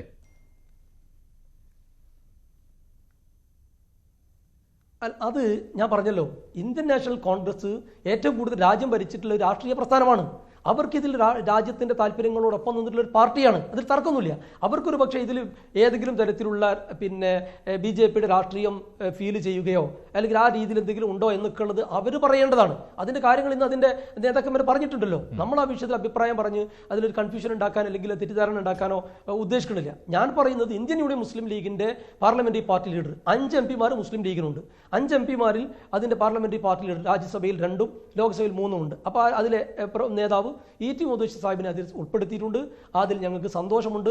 രാഷ്ട്രത്തിന് വേണ്ടി നിലകൊള്ളുക എന്നുള്ളത് ഞങ്ങൾ അഭിമാനപൂർവ്വം സന്തോഷത്തോടെ നിർവഹിക്കുന്ന ദൗത്യമാണ്. ആ ദൗത്യം നിർവഹിക്കാൻ രാഷ്ട്രത്തിലെ ഗവൺമെന്റ് അവസരം നൽകിയതിലുള്ള സന്തോഷം കൂടി അറിയിക്കുകയാണ്. ശരി, ശ്രീ MS വേണുഗോപാൽ, പക്വമായ ഒരു നിലപാടാണല്ലോ ഇക്കാര്യത്തിൽ ലീഗ് സ്വീകരിച്ചിരിക്കുന്നത്. തീർച്ചയായിട്ടും ലീഗിൻ്റെ ഈ സമീപനമാണ് കോൺഗ്രസ് സ്വീകരിച്ചിരുന്നതെങ്കിൽ കോൺഗ്രസ്സിന് ഇന്ന് ഇന്ത്യ ഉൾപ്പെടെ ഇന്ത്യയിൽ എമ്പാടും കിട്ടുന്ന ഒരു സ്വീകരണം എത്രയായിരുന്നു. അവർക്ക് ഈ ചോദ്യങ്ങളും വെല്ലുവിളികളും ഒന്നും ഉണ്ടാകുകയില്ലായിരുന്നു. ഇത് നമ്മൾ 1994 നരസിംഹറാവു പ്രധാനമന്ത്രി ഇതുപോലെ തന്നെ കാശ്മീർ വിഷയം വലിയ തോതിൽ UN കൊണ്ടുവന്ന് ജനീവ കോൺഫറൻസിൽ വെച്ച് ചർച്ചയാക്കിയുണ്ടായി പാകിസ്ഥാൻ. അന്ന് നരസിംഹറാവു ഇവിടുന്ന് അയച്ചത് അന്നത്തെ മന്ത്രിയായിരുന്ന വാജ്പേയിയോടൊപ്പം, അത് പ്രതിപക്ഷ നേതാവായിരുന്ന വാജ്പേയി, അന്ന് 121 സീറ്റ് മറ്റേ ഉള്ളൂ BJPക്കുള്ളൂ. ആ വാജ്പേയിക്കൊപ്പം സൽമാൻ ഖുർഷിദ് എന്ന നമ്മുടെ വിദേശകാര്യ മന്ത്രി ഉൾപ്പെടെയുള്ളവരെ അന്ന് ഫറൂഖ് അബ്ദുള്ളയെ ഉൾപ്പെടെ അന്ന് ഡെലിഗേഷനായിട്ട് അവിടെ അയക്കുകയുണ്ടായി. ആ ടീം അവിടെ യാതൊരുവിധ പ്രശ്നവും ഇല്ലാതെ അവിടെ പോയി വാജ്പേയിയുടെ ആ വാഗ്ധോരണി മുഴുവൻ ഉപയോഗിച്ച് UN പ്രതിനിധികളെ കയ്യിലെടുക്കുകയും അവർക്ക് തിരിച്ചു വന്നപ്പോൾ എന്തൊരു സ്വീകരണമാണ് ഇവർക്ക് 3 പേർക്കും ഇന്ത്യ കൊടുത്തതെന്നറിയാമോ? കാരണം അവർ അപസ്വരമുണ്ടാക്കാതെ യാതൊരു പ്രശ്നവും ഉണ്ടാക്കാതെ അവർ ഇതിൽ ഒന്നിച്ച് നിന്നു എന്നുള്ളതാണ്. ഇപ്പോൾ ലീഗിൻ്റെ പ്രതിനിധി ഇവിടെ പറഞ്ഞത് എത്ര പക്വതയോടെയാണ്, എത്ര മാന്യതയോടെയാണ്. ആ സമീപനം കോൺഗ്രസ്സിന് എന്തുകൊണ്ട് വരുന്നില്ല എന്നുള്ളതാണ് ഇന്ന് നമ്മൾ ചോദിക്കുന്ന പ്രധാന ചോദ്യം. ഇതിന് മറ്റൊന്നുമില്ല, ഒറ്റ കാര്യമേ ഉള്ളൂ. കഴിഞ്ഞ കുറേ നാളുകളായി കോൺഗ്രസ് ഈ വോട്ട് മാത്രം ലക്ഷ്യമാക്കി ഓരോ വിഷയത്തെയും കൈകാര്യം ചെയ്യുന്നതാണ്. നമുക്ക് ഏത് വിഷയത്തിൽ വോട്ടിന് വേണ്ടി വാദിക്കാം, ഏത് വിഷയത്തിൽ ദേശത്തിന് വേണ്ടി വാദിക്കാം, ഏത് വിഷയത്തിൽ ന്യൂട്രലായി നിൽക്കണം എന്നിങ്ങനെയുള്ള സമീപനങ്ങളിൽ കോൺഗ്രസിൻ്റെ ബുദ്ധി കേന്ദ്രങ്ങളിൽ എന്തോ അപാകത വന്നിട്ടുണ്ടോ എന്ന് പലരും ചോദിച്ചു പോകുന്നത് ഈ സന്ദർഭത്തിലാണ്. അത്തരത്തിലൊരു പ്രതിസന്ധിയിലാണ് ഇന്ന് കോൺഗ്രസ് വന്നു നിൽക്കുന്നത്. ഇന്ന് തന്നെ ഈ ശ്രീ ജയറാം രമേശിൻ്റെയും അതുപോലെ തന്നെ പഹൻ ഖേരയുടെയും പ്രസ്താവന കാണുകയുണ്ടായി. ആ പ്രസ്താവനയിൽ പറഞ്ഞിരിക്കുന്നത് US-ൻ്റെ നിർബന്ധം കൊണ്ടാണ് നമ്മൾ സമരം നിർത്തിയത്, വെടിനിർത്തൽ ഉണ്ടാക്കിയത്. ആ വെടിനിർത്തൽ വ്യാപാരത്തിന് വേണ്ടിയാണ്. അപ്പോൾ രാഷ്ട്രത്തിന് വേണ്ടി അല്ല വെടിനിർത്തൽ നടത്തിയത്, വ്യാപാരത്തിന് വേണ്ടിയാണ്. ഇത് ശരിയാണോ BJPക്കാരെ എന്ന് ചോദിക്കുകയാണ്. അപ്പോൾ ഇതെന്താണ് അർത്ഥമാക്കുന്നത്? നമ്മൾ വ്യാപാരത്തിന് വേണ്ടിയാണോ വെടിനിർത്തൽ നടത്തിയത്? അപ്പോൾ ഇതിലെവിടെയാണ് കോൺഗ്രസിൻ്റെ മുഖം അവർ സംരക്ഷിക്കുന്നത്? കോൺഗ്രസിൻ്റെ മുഖം വികൃതമാക്കുകയല്ലേ ചെയ്യുന്നത്? രാഷ്ട്രത്തിൻ്റെ ഭാവിക്ക് വേണ്ടിയാണ് വെടിനിർത്തൽ ഉണ്ടായത്, അല്ലേ? നമ്മുടെ ഉദ്ദേശം നടന്നു. നമ്മൾ ആദ്യം മുതലേ നമ്മൾ പറഞ്ഞിട്ടുണ്ട്, നമ്മൾ എസ്കലേഷനാണ് നമ്മുടെ മോട്ടോ. നമുക്ക് പാകിസ്ഥാനിൽ ഒരു കേന്ദ്രങ്ങളിലും വെടിവെക്കാനോ അല്ലെങ്കിൽ പാകിസ്ഥാനിലെ പട്ടാളത്തിനെ ഉപദ്രവിക്കാനോ പോലും നമുക്ക് താല്പര്യമില്ല. നമ്മൾ ഭീകരവാദികൾക്കെതിരെ നീങ്ങുന്നു. അത് കഴിഞ്ഞ് പാകിസ്ഥാൻ ഇങ്ങോട്ട് നമ്മുടെ മിലിറ്ററി കേന്ദ്രങ്ങളിലേക്ക് വന്നപ്പോൾ നമ്മൾ തിരിച്ചും അടിച്ചു. പിന്നെ തുരുതുര ഡ്രോണുകൾ നമ്മുടെ നാട്ടിലേക്ക് വിട്ടു കഴിഞ്ഞപ്പം അത് എവിടെ നിന്നാണോ പൊങ്ങി വരുന്നത് ആ തരത്തിലുള്ള വിമാനത്താവളങ്ങളും മറ്റും നമ്മൾ അവരുടെ വ്യോമ പ്രതിരോധ കേന്ദ്രങ്ങളും ഒക്കെ നമ്മൾ തകർത്തു. അപ്പം നമ്മൾ ചെയ്തത് എന്താണ്? നമ്മൾ രാഷ്ട്രത്തിന് വേണ്ടി നടത്തിയ കർമ്മമാണ്. ഈ വെടിനിർത്തൽ നടത്തിയതും രാഷ്ട്രത്തിന് വേണ്ടിയാണ്. കാരണം ഇത് നീണ്ടുപോയാൽ ഇത് ഈ രീതിയിലല്ല അവസാനിക്കുക. അത് പാകിസ്ഥാൻ്റെ പ്രതിരോധ മന്ത്രി ഖ്വാജ ഹസീൻ തന്നെ പറഞ്ഞു കഴിഞ്ഞു, ഞങ്ങൾ മദ്രസയിലെ ആൾക്കാരെ വരെ ഇതിനകത്ത് ഇറക്കുമെന്ന്. അപ്പോൾ അതിൻ്റെ ഉദ്ദേശം എന്താണ്? ഇതൊരു ജിഹാദി വാറായിട്ട് കൊണ്ടുവരാനാണ് പാകിസ്ഥാൻ്റെയും തുർക്കിയുടെയും താല്പര്യം. തുർക്കി അതിനാണ് നിൽക്കുന്നത്. തുർക്കിയെ സംബന്ധിച്ചിടത്തോളം അവർക്ക് ഒരു ഇസ്ലാമിക് മേൽക്കോയ്മ കിട്ടുന്നതിന് വേണ്ടിയിട്ടുള്ള ഒരു കളിയാണ് കളിക്കുന്നത്. അപ്പോൾ അതിൽ നമ്മൾ വീണു കൊടുക്കാതെ വളരെ ബുദ്ധിപൂർവ്വം നമ്മൾ നമ്മുടെ രാഷ്ട്രത്തിൻ്റെ അപമാനത്തിനും അപമതിക്കും എതിരായി ഒരു യുദ്ധം അല്ലെങ്കിൽ ഒരു സ്ട്രൈക്ക് നടത്തുകയും അത് തീർന്നപ്പോൾ നമ്മൾ അവരുടെ തന്നെ ഒരു മുന്നോട്ടുള്ള വരവിൽ നമ്മൾ ഫുൾ സ്റ്റോപ്പ് ഇട്ടു. അതിനെ കോൺഗ്രസ് എങ്ങനെയാണ് വിമർശിക്കുന്നത്? വ്യാപാരത്തിന് വേണ്ടി, അതായത് അമേരിക്കയുടെ വ്യാപാര തന്ത്രം അത് ട്രംപ് പലതും പറഞ്ഞിട്ടുണ്ടാവാം. എന്തായാലും ഇക്കാര്യങ്ങളൊന്നും വിദേശത്ത് പോയി ഓരോ രാജ്യങ്ങളെ അറിയിക്കാനൊന്നും പറ്റുകയില്ല. കാരണം ഒരു ഒന്നിച്ച് ഒറ്റക്കെട്ടായ ഒരു തീരുമാനമേ ലോകരാജ്യങ്ങളെ അറിയിക്കാൻ പറ്റുകയുള്ളൂ. അവിടെ ഈ രാഷ്ട്രീയം പറച്ചിലൊന്നും നടക്കുകയില്ല. ശ്രീ അതിന് പോയാൽ അപകടവുമാവും. പിന്നെ ഒരു സംശയമില്ലാത്ത കാര്യമല്ലേ. ശ്രീ ബി റജി, ഇപ്പോൾ തരൂർ ഈ സംഘത്തിന്റെ തലവനാകും എന്നുള്ള കാര്യം കോൺഗ്രസിന് അറിയാമായിരുന്നു. തരൂർ തന്നെ ഇക്കാര്യം കോൺഗ്രസിനെ അറിയിച്ചതാണ്. അദ്ദേഹം ഇന്ന് പറഞ്ഞുവല്ലോ, കേന്ദ്ര സർക്കാരിന്റെ ക്ഷണമുണ്ട് എന്നുള്ള കാര്യം ഞാൻ കോൺഗ്രസിനെ അറിയിച്ചിരുന്നുവെന്ന്. അപ്പോൾ കരുതിക്കൂട്ടി തന്നെ തരൂരിനെ വെട്ടിയതാണ്, തരൂരിനെ ഉൾപ്പെടുത്തേണ്ട എന്ന തീരുമാനത്തിലേക്ക് വന്നതാണ്. അതായത് ഇവിടെ തരൂരുമായിട്ടുള്ള ഒരു പ്രശ്നം അത് ഈ സമയത്ത് ഉപയോഗപ്പെടുത്തിയത് ആരാണ്? കോൺഗ്രസ് ആണ് ഉപയോഗപ്പെടുത്തിയത്. അവിടെ രാഷ്ട്രീയം കളിച്ചത് കോൺഗ്രസ് ആണ്. എത്ര പക്വതയോടെയാണ് ലീഗ് ഇക്കാര്യത്തിൽ നിലപാടെടുത്തിരിക്കുന്നത്? ശ്രീ മഞ്ജുഷ്, എന്തിനാണ് നമ്മൾ ഒരു സർവകക്ഷി സംഘത്തെ വിദേശത്തേക്ക് അയക്കുന്നത്? അതാണ് നമ്മൾ ആദ്യം മനസ്സിലാക്കേണ്ടത്. നമ്മുടെ രാജ്യം ഭീകരപ്രവർത്തനത്തിനെതിരായി സ്വീകരിക്കുന്ന നിലപാടുകൾക്ക് ഇന്ത്യയിലെ ജനാധിപത്യത്തിൽ വിശ്വസിക്കുന്ന എല്ലാ രാഷ്ട്രീയ കക്ഷികളും ഏക മനസ്സോടെ അതിന് പിന്തുണ നൽകുന്നു എന്ന് വിദേശ രാജ്യങ്ങൾക്ക് നൽകുന്ന ഒരു വ്യക്തമായ ഒരു സന്ദേശമാണത്. നമ്മുടെ രാജ്യത്തെ ജനാധിപത്യമാണ്. ആ ജനാധിപത്യത്തിലെ സർവ്വകക്ഷികളും രാജ്യത്തിനെതിരായിട്ടുള്ള ഒരു ഭീകരപ്രവർത്തനത്തെ ശക്തിയായി എതിർക്കുന്നു. അതുകൊണ്ടാണ് ഞങ്ങൾ ഈ സർവകക്ഷി സംഘം നിങ്ങളുടെ മുമ്പാകെ വന്നിട്ട് നമ്മുടെ രാജ്യത്തിൻ്റെ മാതൃരാജ്യത്തിൻ്റെ വിവരങ്ങൾ വിശദീകരിക്കുന്നത്. ഇത് ഇന്ന് തുടങ്ങിയതല്ല. BJP സർക്കാർ വരുമ്പോഴല്ല ഈ ഒരു സംഭവം തുടങ്ങുന്നത്. ഇത് 1994 അതെ, അതുപോലെ 2008 ഒക്കെ. അതെ, അപ്പോൾ അങ്ങനെ വരുമ്പോൾ ആദ്യമായി BJP സർക്കാർ പരിഗണിക്കേണ്ടത് രാജ്യസഭയിലെയും ലോകസഭയിലെയും പ്രതിപക്ഷ നേതാക്കളെ ആയിരുന്നില്ലേ? ഇപ്പോൾ ബഹുമാന്യനായ ശശി തരൂരിനെ പേര് നിർദ്ദേശിച്ചതിനെ വ്യക്തിപരമായി ഞാൻ എതിർക്കുന്നു എന്നുള്ളതല്ല. പക്ഷേ ശശി തരൂരിന് കൊടുക്കുന്ന ഓരോ അവസരങ്ങളും അദ്ദേഹത്തിന് കോൺഗ്രസ് ലഭ്യമാക്കിയിട്ടുള്ള എത്രയോ അവസരങ്ങൾ അദ്ദേഹത്തിന് നൽകി. അദ്ദേഹം UN-ലെ പട്ടിക കൊടുക്കാമായിരുന്നുവല്ലോ, പ്രതിപക്ഷ നേതാവിനെ ഉൾപ്പെടുത്തണമെന്ന് ആവശ്യപ്പെട്ടില്ല. കോൺഗ്രസിനോട് ആവശ്യപ്പെടണമായിരുന്നു. അവിടെയാണ് അവർ മിസ്റ്റീരിയസ് ആയിട്ടുള്ള കോൺഗ്രസ് മുക്ത ഭാരതം. അല്ല, അവിടെ ഒരു കാര്യം എന്നുള്ളത് ഏകപക്ഷീയമായിട്ട് കേന്ദ്ര സർക്കാർ ഉൾപ്പെടുത്തുകയല്ല ചെയ്തത്. ആദ്യം ഒരു സമവായം ഉണ്ടാക്കണമെന്ന് ആഗ്രഹിച്ചു തന്നെയാണ് ഓരോ പാർട്ടികളോടും പട്ടിക ആവശ്യപ്പെട്ടത്. അവിടെ കോൺഗ്രസ് നൽകിയത് ഈ പട്ടികയാണ്. അതിൽ ഇവരുടെ പ്രാഗൽഭ്യത്തിൽ കേന്ദ്ര സർക്കാരിന് സംശയം വരുന്നതിൽ എന്താണ് കുഴപ്പമുള്ളത്? കാരണം രാജ്യത്തിൻ്റെ തീരുമാനം എന്താണോ, രാജ്യത്തിൻ്റെ നിലപാട് എന്താണോ, അത് കൃത്യമായിട്ട് ലോകരാജ്യങ്ങളെ അറിയിക്കണം, അവരുടെ പിന്തുണ നേടിയെടുക്കണം. അത് ഭാരിച്ച ഒരു ഉത്തരവാദിത്തമാണ്. അത് ചെയ്യുവാൻ അർഹരായവർ ആരൊക്കെയാണ് എന്ന് തിരഞ്ഞെടുക്കുവാൻ കേന്ദ്ര സർക്കാരിനും അവകാശമുണ്ട്. അവിടെ പക്ഷേ സമവായത്തിന് ശ്രമിച്ചിരുന്നു എന്നുള്ളത് വാസ്തവമാണ്. ഇപ്പോൾ പ്രതിപക്ഷ നേതാവ് എന്തുകൊണ്ട് വന്നില്ല എന്ന് ചോദിച്ചപ്പോൾ പ്രതിപക്ഷ നേതാവ് വേണ്ട എന്നുള്ള കാര്യമല്ലേ കോൺഗ്രസ് പറഞ്ഞത്? കോൺഗ്രസ് രാഹുലിൻ്റെ പേര് കൊടുത്തോ? മല്ലികാർജ്ജുൻ ഖർഗെയുടെ പേര് കൊടുത്തോ? വാജ്പേയിയെ എന്തുകൊണ്ട് ഇന്ത്യ വിദേശത്തേക്ക് അയച്ചു? ഇന്ത്യയുടെ ഒരു മുഖമായിട്ട്. അപ്പോൾ അതാണ് ആ രാഷ്ട്രീയമായിട്ടുള്ള ഒരു സങ്കുചിത വീക്ഷണമല്ല ഇന്റർനാഷണൽ കോൺഗ്രസ് സ്വീകരിച്ചിട്ടുള്ളത്. ഇവിടെ 7 സംഘങ്ങളുടെ തലവന്മാരിൽ 4 പേർ NDA, ബാക്കിയുള്ളവർ ഇന്ത്യ സഖ്യത്തിൽ, 3 പേർ ഇന്ത്യ സഖ്യത്തിൽ. അതിൽ തന്നെ 4 NDA എന്ന് പറയുന്നത് 2 BJP-ക്കാരേ ഉള്ളൂ സംഘ തലവന്മാരായിട്ട്. ഷിൻഡെ വിഭാഗത്തിൻ്റെതാണ്.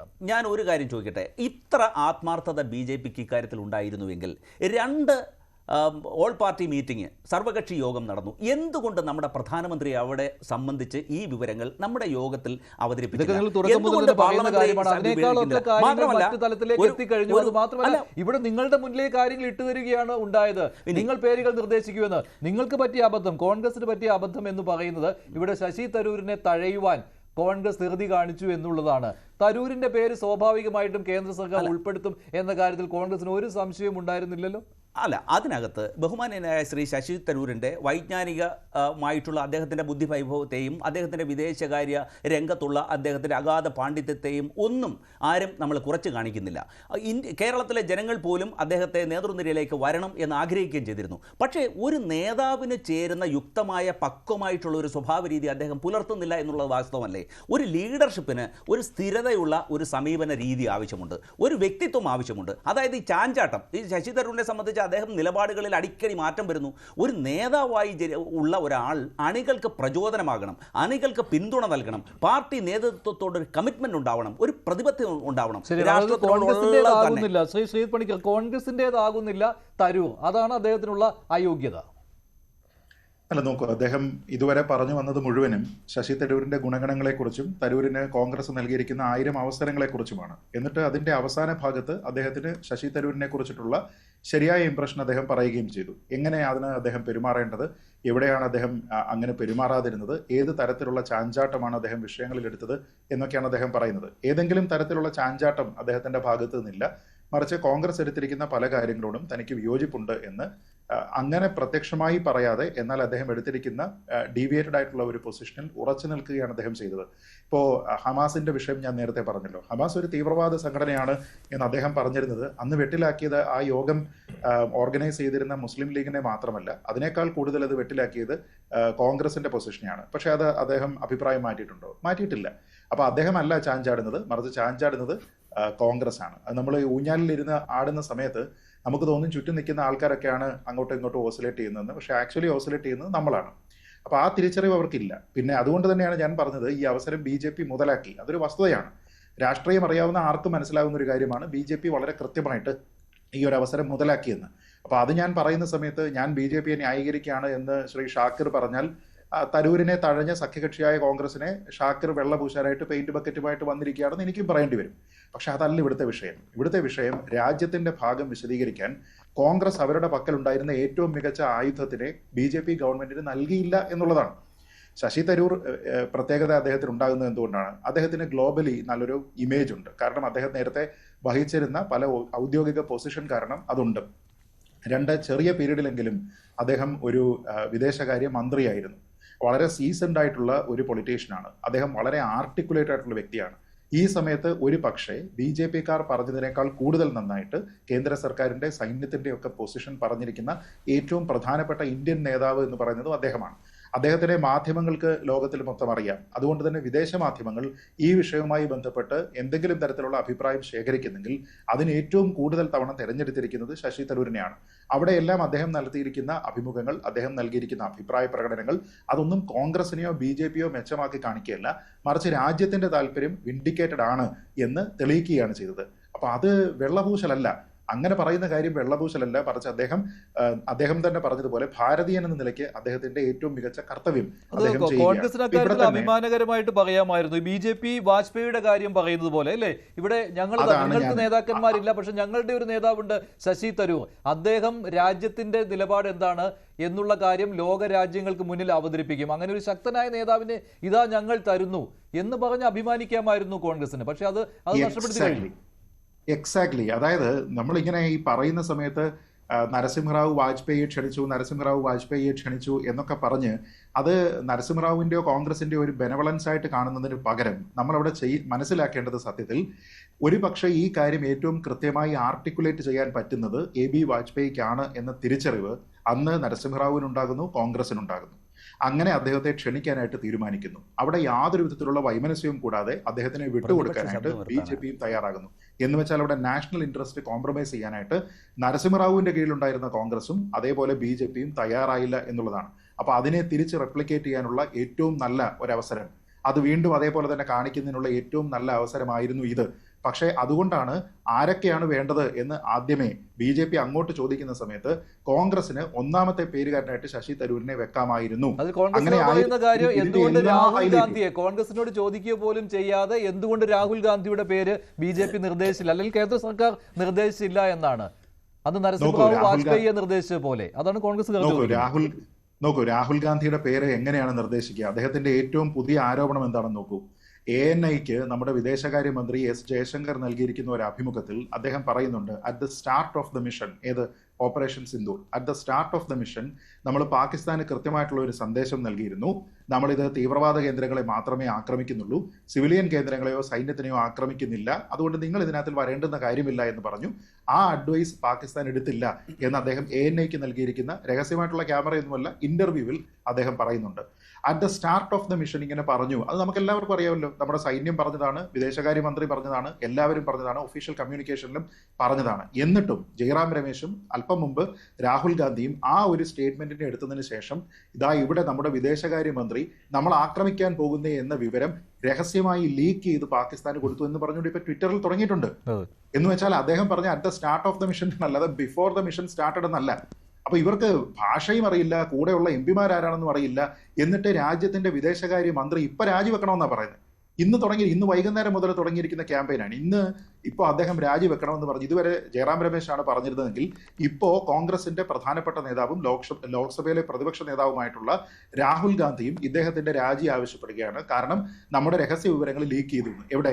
ANIക്ക് നൽകുന്ന, പബ്ലിക്കായിട്ട് നൽകുന്ന ഒരു ഇന്റർവ്യൂവിൽ at the start of the mission എന്ന് പറയുന്നതിനെ ബിഫോർ ദ മിഷൻ സ്റ്റാർട്ടഡ് എന്ന രീതിയിലത്തേക്ക് വ്യാഖ്യാനിച്ചുകൊണ്ട് ആ രാഹുൽ ഗാന്ധിയുടെ പേര് എങ്ങനെയാണ് ഉൾപ്പെടുത്തുക? ആ ജയറാം രമേശിന്റെ പേര് എങ്ങനെയാണ് ഉൾപ്പെടുത്തുക? ഞാൻ പറഞ്ഞത്, ഇവിടെ ഞങ്ങളുടെ ഒരാളിനെ ഞങ്ങൾ നൽകുന്നു, ഇവിടെ ഞങ്ങൾക്ക് ദേശീയത മാത്രമാണ് പ്രധാനം, കക്ഷി രാഷ്ട്രീയം രണ്ടാമതാണ് എന്നുള്ള ഒരു മെസ്സേജ് കൊടുക്കാമായിരുന്നു. അതുകൊണ്ടാണ് ആ അവസരം ഒരുപക്ഷെ BJP ആദ്യം നൽകിയതും കോൺഗ്രസിനാണ്.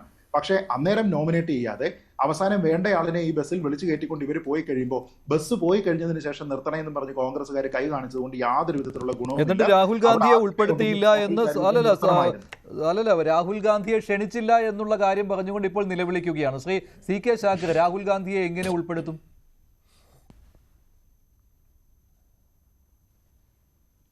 അല്ല, അപ്പോൾ മഞ്ജുഷ് ഒരു ആങ്കർ എന്നുള്ള നിലയ്ക്ക് ഇപ്പോൾ പ്രയോഗിച്ചത് നിങ്ങൾ രാഷ്ട്രീയം പറയുന്നത് പോലെയാണ്. കോൺഗ്രസ്സുകാർ നിലവിളിക്കുകയാണ് എന്ന്. അത് ഒരു എന്താ പറയുക, നിങ്ങളൊരു അവതാരകം എന്നുള്ള നിലയ്ക്ക് നിങ്ങളുടെ ഭാഗത്തുനിന്ന് ഒരു ശരിയായ കമൻ്റ് എനിക്ക് തോന്നുന്നില്ല. അതുപോലെ ശ്രീജിത്ത് പണിക്കർ, ഞാൻ നിങ്ങൾ ഇപ്പോൾ ഒടുവിൽ പറഞ്ഞു നോക്ക്, രാഹുൽ ഗാന്ധി എന്തുകൊണ്ട് വിളിച്ചിട്ടില്ല, അതുപോലെ തന്നെ ശശി തരൂരിനെ എന്തുകൊണ്ട് വിളിച്ചു?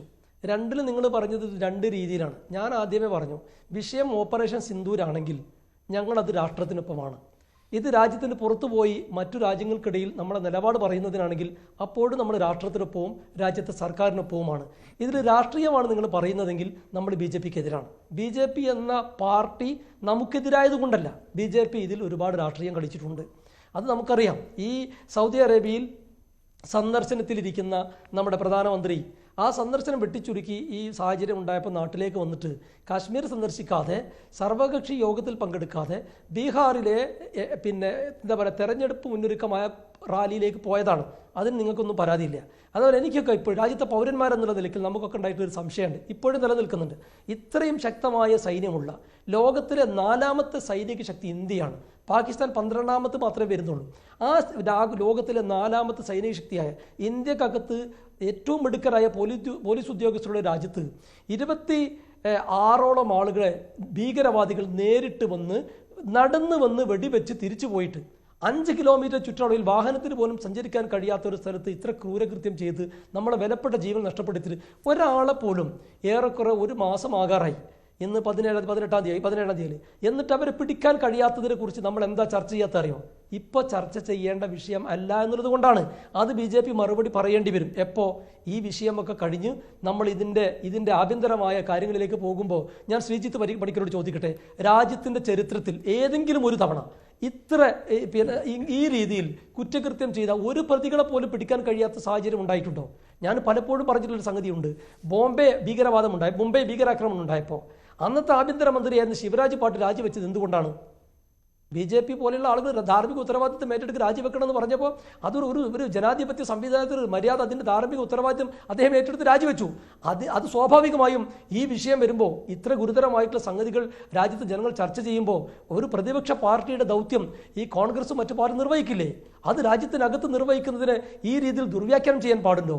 നരേന്ദ്രമോദി ഗുജറാത്ത് മുഖ്യമന്ത്രിയായ സമയത്ത് നിങ്ങൾ എന്താണ് അതിർത്തി സംരക്ഷിക്കുന്ന ആളുകൾക്ക് ജോലി, രാജ്യത്തെ പട്ടാളക്കാരെ സംരക്ഷിക്കേണ്ടത്, രാജ്യത്തെ സംരക്ഷിക്കേണ്ടത് എന്ന് പറഞ്ഞ് കേന്ദ്ര സർക്കാരിന് എന്താണ് ജോലി, അതിർത്തി നിങ്ങളുടെ കൈകളിലല്ല എന്ന് പറഞ്ഞ് അദ്ദേഹത്തിന്റെ പ്രസംഗം ഇപ്പോൾ വ്യാപകമായി നടക്കുന്നുണ്ടല്ലോ. അന്ന് അവർക്ക് രാഷ്ട്രീയം പറയാമായിരുന്നു, അന്ന് അവർക്ക് കോൺഗ്രസിനെ വിമർശിക്കാമായിരുന്നു. ഇന്ന് കോൺഗ്രസും മറ്റു പാർട്ടികളും വളരെ മര്യാദയോടുകൂടി സർക്കാരിനൊപ്പം നിന്നിട്ടുള്ളതാണ്. ഇന്നത്തെ വിഷയത്തിൽ കോൺഗ്രസ് അതിൻ്റെ നേതാക്കന്മാർ അഭിപ്രായം പറഞ്ഞിട്ടുണ്ട്. ഞാൻ ഈ കാര്യത്തിൽ എനിക്ക് പറയാനുള്ളത്, ഞങ്ങളുടെ പാർട്ടിയുമായി ബന്ധപ്പെട്ട കാര്യങ്ങൾ ബഹുമാന്യനായ പാണക്കാട് ശ്രീ സാദിഖ് അലി ശിഹാബ് തങ്ങളും PK കുഞ്ഞാലിക്കുട്ടി സാഹിബ് ഉൾപ്പെടെയുള്ള ആളുകളുമായി കൂടിയാലോചിച്ചിട്ടായിരിക്കും നമ്മുടെ ബഷീർ സാഹിബ് ഈ കാര്യത്തിലേക്ക് പോവുക. ഞങ്ങളത് സന്തോഷത്തോടെ സ്വീകരിക്കുന്നു. കാരണം രാഷ്ട്രത്തിനെ വേണ്ടി വാദിക്കാൻ അതാണല്ലോ മർമ്മപ്രധാനം. 948 ഖായിദെ മില്ലത്തിന്റെ കാലം മുതൽ ഇന്ത്യൻ യൂണിയൻ മുസ്ലിം ലീഗ് രാജ്യത്തിനൊപ്പമുണ്ട്, രാഷ്ട്രത്തിനൊപ്പമുണ്ട്, രാഷ്ട്ര നിർമ്മിതിയിലുണ്ട്.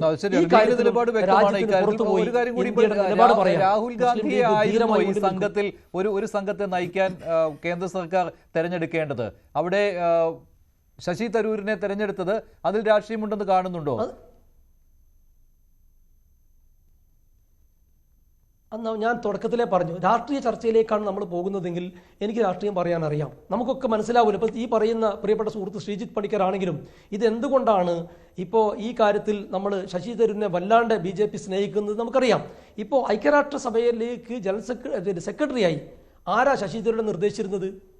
ഈ കോൺഗ്രസിൻ്റെ KSUവിൻ്റെ യൂത്ത് കോൺഗ്രസിൻ്റെ ഒന്നും കാര്യമായ പ്രവർത്തകനല്ലാതിരുന്ന ഒരാളെ വലിയ വിദേശകാര്യ വിദഗ്ധനായിട്ടുള്ള ഒരാൾ കോൺഗ്രസ് കണ്ടെത്തി ഇദ്ദേഹം രാഷ്ട്രത്തിന് ഉപകാരപ്പെടും എന്ന് കണക്ക് കൂട്ടി എത്ര തവണയാണ് പാർലമെന്റിലേക്ക് വിട്ടത്? വിദേശകാര്യ മന്ത്രിയാക്കിയത് കോൺഗ്രസ് അല്ലേ? അദ്ദേഹത്തിന് കഴിവുകളെ കണ്ടെത്തിയത് കോൺഗ്രസ് അല്ലേ? അദ്ദേഹത്തെ പ്രോത്സാഹിപ്പിച്ചത് കോൺഗ്രസ് അല്ലേ? അവിടെ നിങ്ങൾ ദയവായിട്ട് രാഷ്ട്രീയം കാണരുത്. പ്രത്യേകിച്ച് ഇപ്പോഴത്തെ സാഹചര്യത്തിൽ ഇന്ത്യൻ നാഷണൽ കോൺഗ്രസ് അക്കാര്യത്തിൽ എന്താണ് കണ്ടത് അവർ പറഞ്ഞിട്ടുണ്ട്. അത് പറയേണ്ട ആൾ നമ്മളല്ല. എനിക്ക് തോന്നിയിട്ടുള്ളത് ഇത് BJP പിന്നെ രാഷ്ട്രീയം കളിക്കുന്നുണ്ടോ എന്നുള്ളതിനെക്കുറിച്ച് കോൺഗ്രസ് മറുപടി പറഞ്ഞിട്ടുണ്ട്. ഞങ്ങളെ സംബന്ധിച്ചുള്ള ഈ ഓപ്പറേഷൻ സിന്ദൂറിന്റെ വിഷയത്തിലും രാഷ്ട്രത്തിന്റെ വിഷയത്തിലും രാഷ്ട്രീയം കലർത്താൻ ഞങ്ങൾ ആഗ്രഹിക്കുന്നു.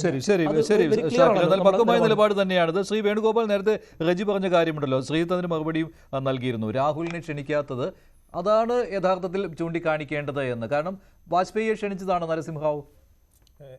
ഒരു കാര്യം മനസ്സിലാക്കണം, നരസിംഹറാവു 1994 അദ്ദേഹം വാജ്പേയി പ്രതിപക്ഷ നേതാവായിരുന്നതുകൊണ്ട് മാത്രമല്ല അദ്ദേഹത്തിനെ ജനീവയിലേക്ക് അയച്ചത്. ഇന്ത്യയിലെ അന്ന് പാർലമെൻറ്റിൽ നിലവിലുള്ളതിൽ ഏറ്റവും വലിയ കമ്മ്യൂണിക്കേറ്റർ ആയതുകൊണ്ടാണ്.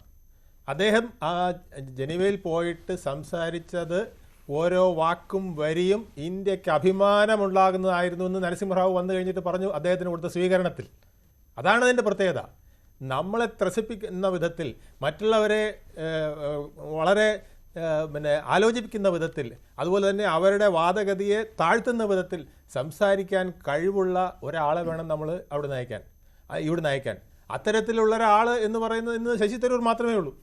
ഈ പ്രോട്ടോക്കോളിൻ്റെ ട്രെയിനിങ്ങിൽ ഞങ്ങൾക്കൊക്കെ ഒരു ക്ലാസ് തരും. അതിൽ പറയുന്ന ability to move with foreigners എന്ന് പറഞ്ഞാൽ അത് കമ്മ്യൂണിക്കേഷൻ മാത്രമല്ല, നമ്മുടെ ജസ്ചർ, നമ്മുടെ മൂവ്മെൻറ്റ്, നമ്മുടെ എക്സ്പ്രഷൻ, ഇതെല്ലാം വിദേശികളെ കമ്മ്യൂണിക്കേറ്റ് ചെയ്ത് അവരുടെ മനസ്സിൽ പതിപ്പിക്കാൻ കഴിവുള്ള ഒരാളായിരിക്കണം. അതിനുള്ള കഴിവ് ശ്രീ ശശി തരൂരിനോളം ഇന്ന് മറ്റൊരാളിന് കോൺഗ്രസ് പാർട്ടിയിലുണ്ട് എന്ന് കോൺഗ്രസ്സുകാരൻ വിശ്വസിക്കുമെന്ന് എനിക്ക് തോന്നുന്നില്ല. അത്രയ്ക്ക് വലിയ ഒരു സ്റ്റേച്ചറാണ് അദ്ദേഹത്തിനുള്ളത്. അതുകൊണ്ടാണ് അദ്ദേഹം ലക്ഷക്കണക്കിന് രൂപയ്ക്ക് അരമണിക്കൂർ 1 മണിക്കൂർ സ്പീച്ചിനായിട്ട് ലോകം മുഴുവൻ കറങ്ങി നടക്കുന്നത്. ലോകത്ത് പലയിടത്തും അദ്ദേഹത്തെ ക്ഷണിക്കുന്നത് കൊണ്ടാണ്. എന്തുകൊണ്ട് മറ്റ് കോൺഗ്രസിൻ്റെ ആൾക്കാരെ അങ്ങനെ ക്ഷണിക്കുന്നില്ല? കാരണം ആ ability to move with foreigners, ability to impress the foreigners, ability to communicate with the foreigners, അതാണ് അദ്ദേഹത്തിൻ്റെ പ്രത്യേകത. അത് അദ്ദേഹം ഒരുപക്ഷെ UK-യിൽ ജനിച്ച് UK-യിൽ പഠിച്ച് UK-യിൽ ബന്ധം സ്ഥാപിച്ച് ആൾക്കാരുമായിട്ടുള്ള ബന്ധം സ്ഥാപിച്ചത്, അത് കഴിഞ്ഞിട്ട് UN-ൽ അദ്ദേഹം 25 വർഷം സേവനം ചെയ്തതും ഒക്കെ കൊണ്ടുണ്ടായതായിരിക്കാം. പക്ഷേ എന്തായാലും അത് ഇന്ത്യയുടെ ഒരു അസറ്റാണ്. ആ അസറ്റ് ഈ നിർണായക നിമിഷത്തിൽ ഉപയോഗിക്കുക എന്ന ട്രംപ് കാർഡ് നരേന്ദ്രമോദി എടുത്തിട്ടുണ്ട്. അതിൽ മറ്റ് പല രാഷ്ട്രീയ ഉദ്ദേശങ്ങളും ചിലപ്പോൾ ഉണ്ടായേക്കാം. അത് രാഷ്ട്രീയ പാർട്ടികൾക്ക് സ്വാഭാവികം വരുന്നതാണ്. പക്ഷേ ആ രാഷ്ട്രീയ ഉദ്ദേശങ്ങളെ, ആ പ്രശ്നങ്ങളെ കോൺഗ്രസ് ആണ് ബുദ്ധിപൂർവ്വം കൈകാര്യം ചെയ്യേണ്ടത്. ഞാൻ ഇപ്പോൾ ലീഗിന്റെ നിലപാട് ഞാൻ അതുകൊണ്ടാണ് പറഞ്ഞത്. ഞങ്ങൾ ഇപ്പോൾ രാഷ്ട്രത്തിന്റെ വിഷയമായതുകൊണ്ട് ഞങ്ങളൊന്നും പറയുന്നില്ല, ഞങ്ങളുടെ എന്ന് പറഞ്ഞ പോലെ ഞങ്ങളിതാ ശശി തരൂരിനെ, ഞങ്ങളുടെ ഏറ്റവും നല്ല സ്പീക്കറിനെ, ഞങ്ങളുടെ ഏറ്റവും നല്ല കമ്മ്യൂണിക്കേറ്ററെ ഇതാ ഞങ്ങൾ രാഷ്ട്രത്തിന് വേണ്ടി വിട്ടു തന്നിരിക്കുന്നു. ബാക്കി കാര്യം നമുക്ക് പിന്നെ നോക്കാം. അത് ബീഹാർ ഇലക്ഷൻ വരുമ്പോൾ, അല്ലെങ്കിൽ ബംഗാൾ ഇലക്ഷൻ വരുമ്പോൾ, അല്ലെങ്കിൽ ആസാം ഇലക്ഷൻ അടുത്ത വർഷം വരുമ്പോൾ നമുക്ക് നോക്കാമെന്ന് പറഞ്ഞ് കാണാൻ, അതിന് രാഷ്ട്രീയത്തിന് ചില കേരളത്തിലെ കോൺഗ്രസ് ഒരു നിലപാടെടുത്തിട്ടുണ്ട്. തരൂരിനെ ഈ സംഘത്തിന്റെ തലവനായി നിയമിച്ചത് സ്വാഗതം ചെയ്യുന്നു. അവിടെ ചെന്ന് മോദി സർക്കാരിന്റെ വീഴ്ചകൾ എണ്ണി ചൂണ്ടിക്കാണിക്കാൻ അദ്ദേഹത്തെ അമേരിക്കയിലേക്കും UK-യിലേക്കുമാണല്ലോ അയക്കുന്നത്. അവിടെ ചെന്ന് ചൂണ്ടിക്കാണിക്കുവാൻ തരൂരിന് കഴിയുമെന്നുള്ള പ്രതീക്ഷയാണ് KPCCക്ക് ഉള്ളത്.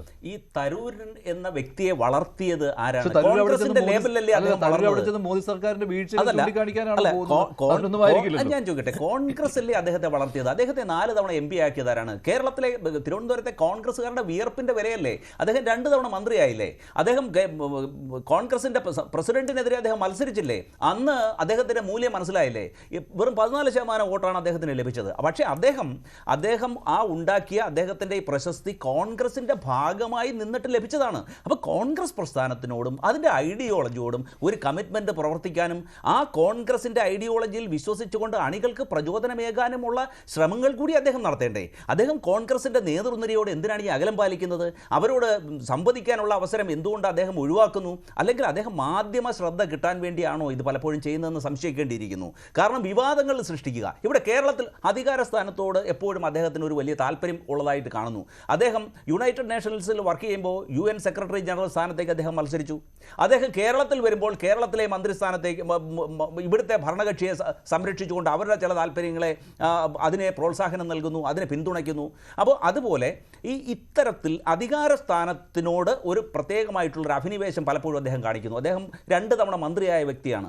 കോൺഗ്രസിനോട് ചേർന്ന് നിൽക്കുന്ന വർക്കിംഗ് കമ്മിറ്റിയുടെ അംഗമാണ്. അപ്പോൾ കോൺഗ്രസ് പാർട്ടിയുടെ നയങ്ങളോട് ചേർന്ന് നിൽക്കാനുള്ള ഒരു ധാർമ്മിക ബാധ്യത ആ മനുഷ്യനില്ലേ? നോക്കൂ, ഏതെങ്കിലും ഒരു പാർട്ടി സഹിക്കുമോ അവരുടെ ഐഡിയോളജി അല്ലെ അവരുടെ ആദർശങ്ങളിൽ നിന്നും വ്യതിചലിച്ച് പോകാനായിട്ട്? നോക്കൂ, ഈ കഴിഞ്ഞ നവംബറിലാണെന്നാണ് എൻ്റെ ഓർമ്മ, മഹാരാഷ്ട്രയിൽ 40 പേരെയാണ് BJP അവരുടെ പാർട്ടിയിൽ നിന്ന് സസ്പെൻഡ് ചെയ്ത് പുറത്താക്കിയത്. കാരണം അവരുടെ ഐഡിയോളജിയുമായി ചേർന്ന് നിൽക്കാതെ മറ്റ് പ്രവർത്തനങ്ങൾ നടത്തി. അപ്പോൾ അത്തരത്തിൽ ഓരോ രാഷ്ട്രീയ പാർട്ടിക്കും അതിൻ്റേതായ സംവിധാനങ്ങളുണ്ട്. ഈ 140 വർഷം ചരിത്രമുള്ള ഈ പാർട്ടിയിൽ എത്രയോ നേതാക്കന്മാർ വന്നിട്ടുണ്ട്. അതുപോലെ ബഹുമാന്യനായ ശ്രീജിത്ത് പണിക്കർ അദ്ദേഹം പറഞ്ഞു, വാജ്പേയി ആർട്ടിക്കുലേറ്റ് ചെയ്യുന്നതിൽ മിടുക്കനായതുകൊണ്ടാണ് അദ്ദേഹത്തെ 94-ൽ നരസിംഹറാവു യുണൈറ്റഡ് നേഷൻസിലേക്ക് അയച്ചത് എന്ന് പറയുന്നു. പക്ഷേ അതല്ല ഏറ്റവും അതിൻ്റെ ഘടകം. ഇതൊരു ജനാധിപത്യ രാജ്യമാണ്. ജനാധിപത്യ രാജ്യത്ത് ഭരണപക്ഷവും പ്രതിപക്ഷവും ഒരുമിച്ച് ഈ ഭീകരതയ്ക്കെതിരെ നേരിടാൻ സജ്ജമായി എന്നൊരു സന്ദേശം ലോകരാഷ്ട്രങ്ങൾക്ക് കാട്ടിക്കൊടുക്കാൻ വേണ്ടിയാണ്. ഇവിടെ നിശ്ചയമായും വിളിക്കേണ്ടിയിരുന്ന ആരെയാണ്? ലോകസഭയുടെ പ്രതിപക്ഷ നേതാവിനെ അല്ലേ ഈ ഒരു സംഘത്തിൻ്റെ തലവനായി നിയോഗിക്കേണ്ടിയിരുന്നത്? എന്തുകൊണ്ട് അവിടെ BJP രാഷ്ട്രീയം കാണുന്നു? എന്തുകൊണ്ടൊരു സങ്കുചിത ചിന്ത കാണുന്നു? എന്തുകൊണ്ട് നമ്മുടെ രാജ്യത്തെ ഒന്നായി കാണുന്നതിന് 2 കാര്യങ്ങളാണ്. ഒന്നിന് താങ്കൾ നേരത്തെ തന്നെ അതിനെക്കുറിച്ച് പറഞ്ഞതാണ് അദ്ദേഹം രണ്ടാമത് പറഞ്ഞ കാര്യം. പിന്നെയുള്ളത് എല്ലാ രാഷ്ട്രീയ പാർട്ടികളും സ്വന്തം നേതാക്കന്മാർ തങ്ങളുടെ അച്ചടക്കത്തിന്റെ കീഴിൽ പാർട്ടി അച്ചടക്കത്തിന്റെ കീഴിൽ നിൽക്കണമെന്ന് ഉറച്ച് ആഗ്രഹിക്കുന്നവരാണ്. അതനുസരിച്ചാണ് അച്ചടക്ക നടപടിയൊക്കെ വരുന്നതും. അപ്പോൾ കോൺഗ്രസിനെ ഇക്കാര്യത്തിൽ കുറ്റം പറയുന്നത് എങ്ങനെയാണെന്നാണ്.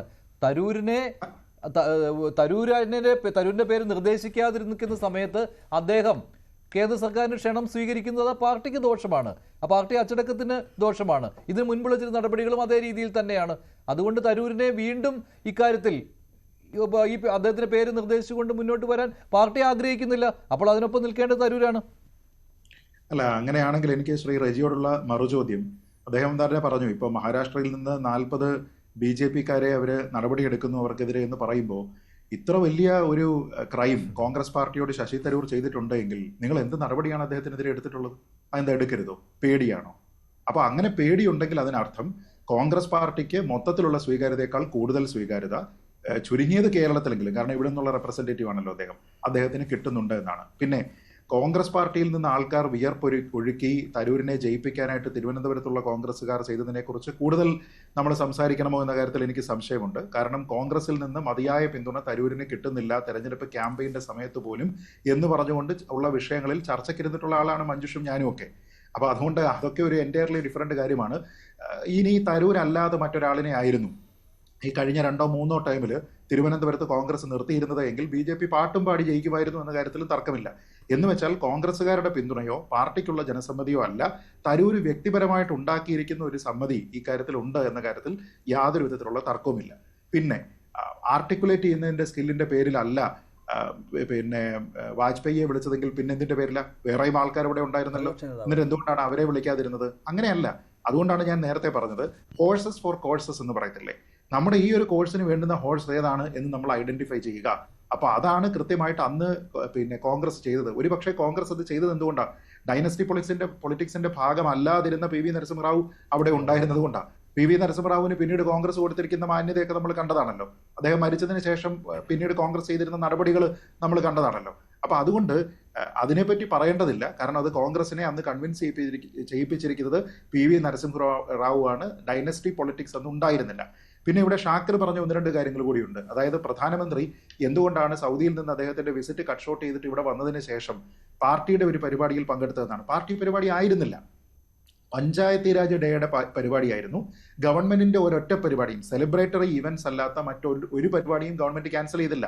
അന്നേ ദിവസം തന്നെ പ്രധാനമന്ത്രി ഒരു ചെറിയ സംശയം ശ്രീജിത്ത് ഒറ്റ കാര്യം ചോദിച്ചോട്ടെ. അല്ല, നിങ്ങൾ ഇങ്ങനെ ഒരു കാര്യം, അതായത് ഗവൺമെന്റ് 3 ദിവസത്തെ എല്ലാ പരിപാടികളും മാറ്റിവെച്ചല്ലോ രാജ്യത്ത്. അപ്പൊ അത് പ്രധാനമന്ത്രിക്ക് ബാധകല്ലേ? അതെ, സെലിബ്രേറ്ററി ഇവന്റ്സ്, അതാണ് ഗവൺമെന്റിന്റെ സെലിബ്രേറ്ററി ഇവന്റ്സ് എല്ലാം മാറ്റിവെച്ചു. അന്ന് കാൺപൂരിൽ 20,000 കോടി രൂപയുടെ വികസന പദ്ധതികൾ പ്രഖ്യാപിക്കേണ്ടുന്ന ഒരു പരിപാടി പ്രധാനമന്ത്രിക്ക് ഉണ്ടായിരുന്നു. അത് ക്യാൻസൽ ചെയ്തേ, അത് ക്യാൻസൽ ചെയ്തു. അപ്പൊ അതിനുശേഷമുള്ള അതല്ലാത്ത അദ്ദേഹം വിളിച്ച സർവകക്ഷി യോഗത്തിൽ അദ്ദേഹം പങ്കെടുത്തില്ലല്ലോ. സർവകക്ഷി യോഗത്തിൽ അദ്ദേഹം, അത് ഇന്നലെ ഞാനൊരു ചർച്ചയിൽ പറഞ്ഞതാണ്, വേണമെങ്കിൽ ഒറ്റ മിനിറ്റിൽ ആവർത്തിക്കാം. സർവകക്ഷി യോഗം വിളിച്ചിരിക്കുന്നത് പ്രധാനമന്ത്രിയുടെ ഓഫീസ് ആയിരുന്നില്ല. സർവകക്ഷി യോഗം വിളിച്ചിരുന്നത് പ്രതിരോധ മന്ത്രാലയമാണ്. അതുകൊണ്ട് തന്നെ അമിത്ഷാ കൂടി ആ യോഗത്തിൽ പങ്കെടുത്തിരുന്നെങ്കിൽ ചോദ്യം മാത്രമേ മറുപടി ഷാക്കിറിന് മറുപടി വേണ്ട. ഷാക്കിർ, ഞാൻ മറുപടി പറയട്ടെ. ഷാക്കിർ നമ്മുടെ മിനിസ്ട്രിയിലെ ഒന്നാമൻ പ്രധാനമന്ത്രിയും രണ്ടാമൻ ആഭ്യന്തരമന്ത്രിയുമാണ്. താങ്കൾക്ക് ആ കാര്യത്തിൽ സംശയമില്ല. അവിടെ പ്രധാനമന്ത്രിയുടെ കാര്യാലയം ആയിരുന്നില്ല സർവകക്ഷി യോഗം വിളിച്ചത്, അത് ഡിഫൻസ് ആണ് വിളിച്ചത്, മിനിസ്ട്രി ഓഫ് ഡിഫൻസ് ആണ്. അതുകൊണ്ട് തന്നെ അമിത്ഷാ, അതായത് നമ്മുടെ ക്യാബിനറ്റിലെ രണ്ടാമൻ ഉണ്ടായിരുന്നിട്ട് പോലും ആ മീറ്റിംഗിന്റെ ചെയർ ചെയ്തിരിക്കുന്നത് രാജ്നാഥ് സിംഗ് ആണ്. കാരണം അതാണ് പ്രോട്ടോകോൾ, അദ്ദേഹമാണ് വിളിച്ചിരിക്കുന്നത്, അദ്ദേഹത്തിന്റെ മീറ്റിംഗ് ആണ്. പ്രധാനമന്ത്രി നിർബന്ധവുമില്ല. ഭയങ്കര ഇഷ്ടമാണ്. പക്ഷെ നിങ്ങൾ പറയുന്നത് ആളുകൾ കേൾക്കുന്നുണ്ടല്ലോ, രാജ്യം ഒരു വലിയ യുദ്ധം ഇതിൽ നിന്ന് സന്ദർശനം വെട്ടിച്ചുരുക്കി വന്നിട്ട് ഈ യുദ്ധവുമായി ബന്ധപ്പെട്ട കാര്യങ്ങളിൽ പങ്കെടുക്കാതെ ബീഹാറിൽ NDA മുന്നണി ശക്തിപ്പെടുത്താൻ പോയതല്ലേ? NDA മുന്നണി ശക്തിപ്പെടുത്തലല്ല, പഞ്ചായത്തി രാജ് പരിപാടി എന്ന് പറയുന്നത് NDA മുന്നണി ശക്തിപ്പെടുത്തലാണെന്ന് താങ്കൾ തെറ്റിദ്ധരിക്കുകയാണ്. നോക്കൂ, ഇവിടെയാണ് പ്രശ്നം. ഷാക്കിർ, യുദ്ധം നേരിടുന്ന ചോദിച്ചിട്ട് ഞാൻ മറുപടി പറയുമ്പോൾ ഷാക്കിർ സംസാരിക്കുന്നത് ശരിയായ മറുപടിയല്ല. ഈ പരിപാടി നടത്തുന്നത് ഷാക്കിർ, സംശയം ക്ലിയർ ചെയ്ത് തന്നാ മതി. ഷാക്കിർ ഇവിടെ വിഴിഞ്ഞത്ത് വന്നേ, വിഴിഞ്ഞത്ത് അദാനി പോർട്ടിന്റെ സമർപ്പണത്തിന് വേണ്ടിട്ട് വന്നു. അന്ന് ഇവിടെ എല്ലാവരും ആൾക്കാരും ഉണ്ടായിരുന്നു. നിങ്ങളുടെ പാർട്ടിയിൽ നിന്നുള്ള ആൾക്കാർക്കും ക്ഷണം ഉണ്ടായിരുന്നു അല്ലേ? ആൾക്കാരെല്ലാവരും എന്താ ഇവിടെ പിന്നെ ഈ പ്രശ്നം പറഞ്ഞ് ലീഗുകാർ മാറുന്നു. ഇല്ല, ഏപ്രിൽ 22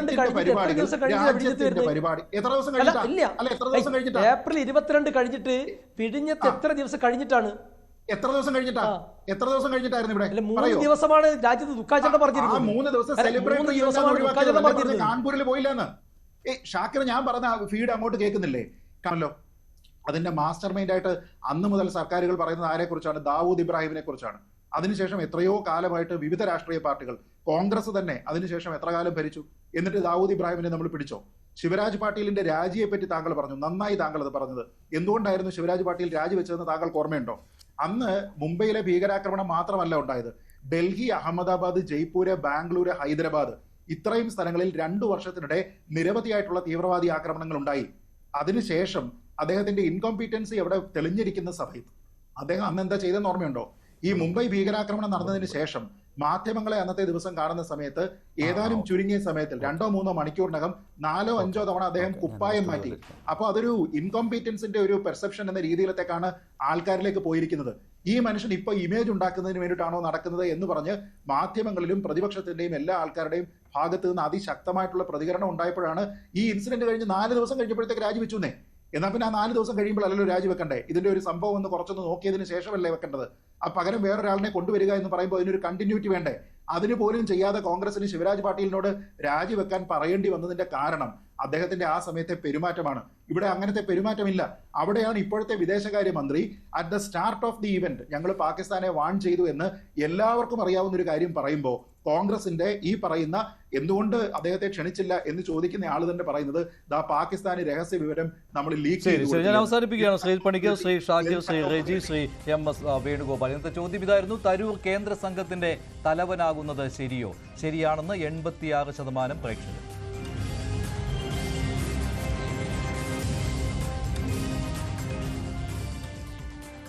അവസാനിക്കുന്നു. നന്ദി, നമസ്കാരം.